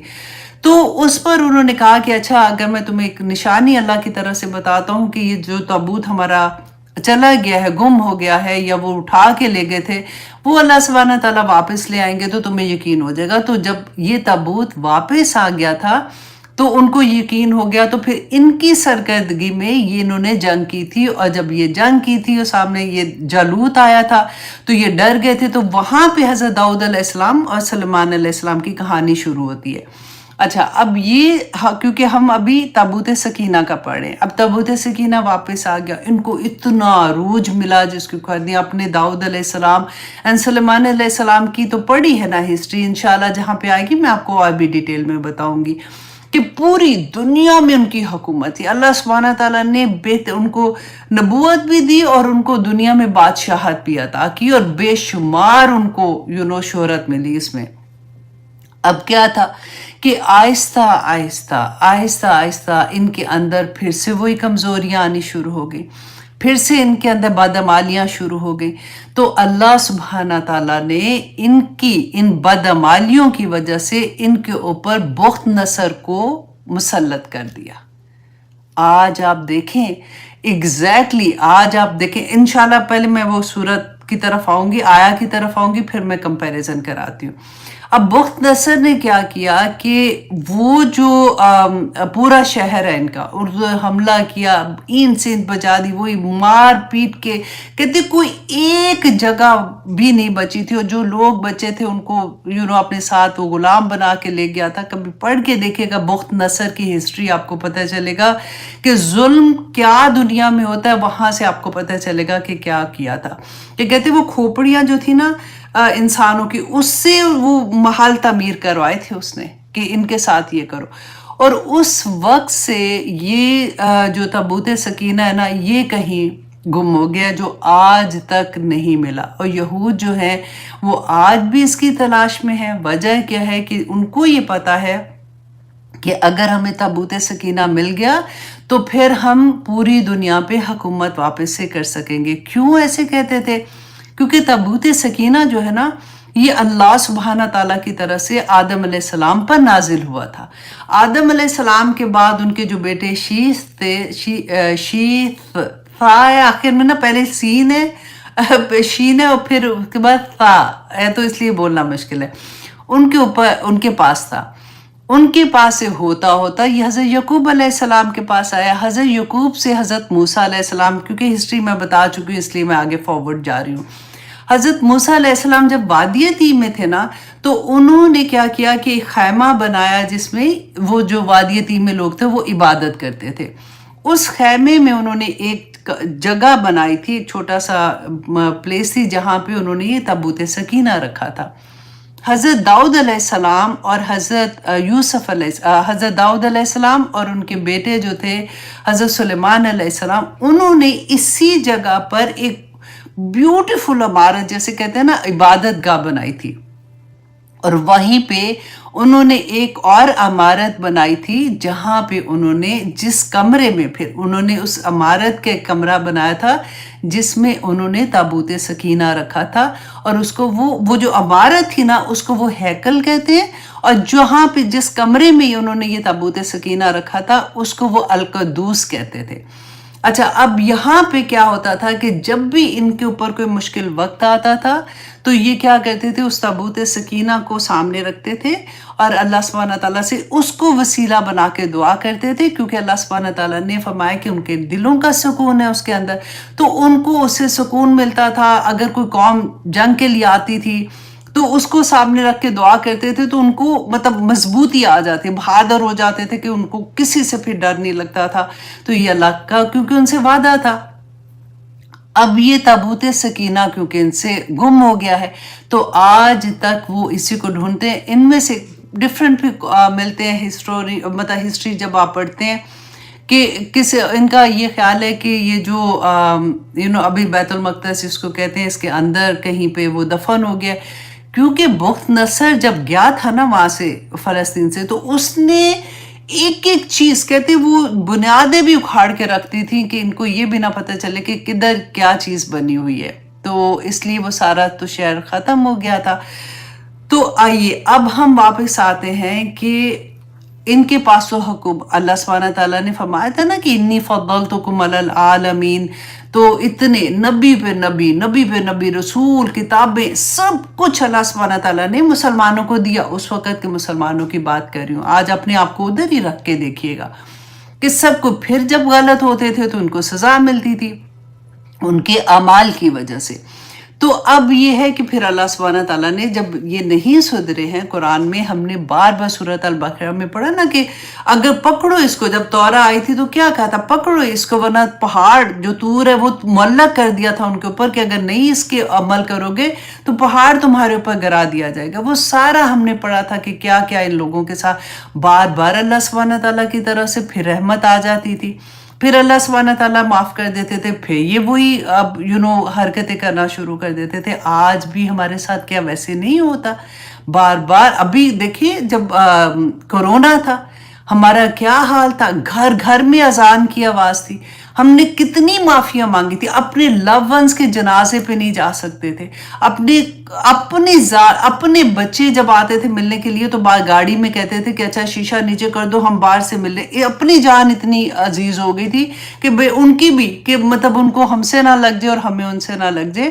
اللہ سبحانہ تعالیٰ نے مسلمانوں کو دکھایا یہ، اس کے بعد سے آج آپ اپنے آپ کو دیکھیں کیا فرق پڑا، کیا فرق پڑا؟ کسی پارٹی کا فرق پڑ گیا کہ ہمارے وقت کا فرق پڑ گیا کہ ہم نے اپنے وقت کو ضائع کرنا چھوڑ دیا، یا ہمیں یہ احساس ہو گیا کہ ہم نے تو قرآن کو چھوڑ دیا، ہم کہیں قرآن کی وجہ سے ایسے آگے تو ہم قرآن کو پڑھنا شروع ہو گئے، سمجھنا شروع ہو گئے۔ کیا کیا ہم نے؟ یہی ہسٹری اس لیے امپورٹنٹ ہے کہ ہم اس آئینے میں، یہ آئینہ ہے، بنی اسرائیل از اے آئینہ جس میں آج کا مسلمان اپنے آپ کو دیکھ سکتا ہے کہ میں کدھر کھڑا ہوں۔ اب آپ دیکھیے کہ جب ان سے اللہ سبحانہ تعالیٰ نے جو ان کو اتنی بڑی فضیلت دی تھی وہ لے کے جب ہم مسلمانوں کو دی تھی تو کیا فرمایا تھا اللہ سبحانہ تعالیٰ نے، کنتم خیر امۃ اخرجت للناس تأمرون بالمعروف وتنہون عن المنکر، بہترین امت ہو تم ساری دنیا میں۔ آپ دیکھیں خیرکم من تعلم القرآن وعلمہ، کس کے لیے کہا تھا؟ ہم وہ امت ہے نا، تو اللہ سبحانہ تعالیٰ نے جب ہمارے اوپر یہ ذمہ داری ڈالی تو کیوں ڈالی کہ میں یہ دیکھوں کہ تمہارا عمل اب کیسے ہوتا ہے نا، تو ہمارا عمل دیکھنے کے لیے اب دیکھیے۔ اور پھر اللہ سبحانہ تعالیٰ نے ہمارے ساتھ کیا کیا۔ اب یہ والی جو آیت ہے نا، آیت نمبر 248 کا کمپیریزن کرتے ہیں کہ اللہ سبحانہ تعالیٰ نے جو فرمایا تھا کہ بادشاہی کی نشانی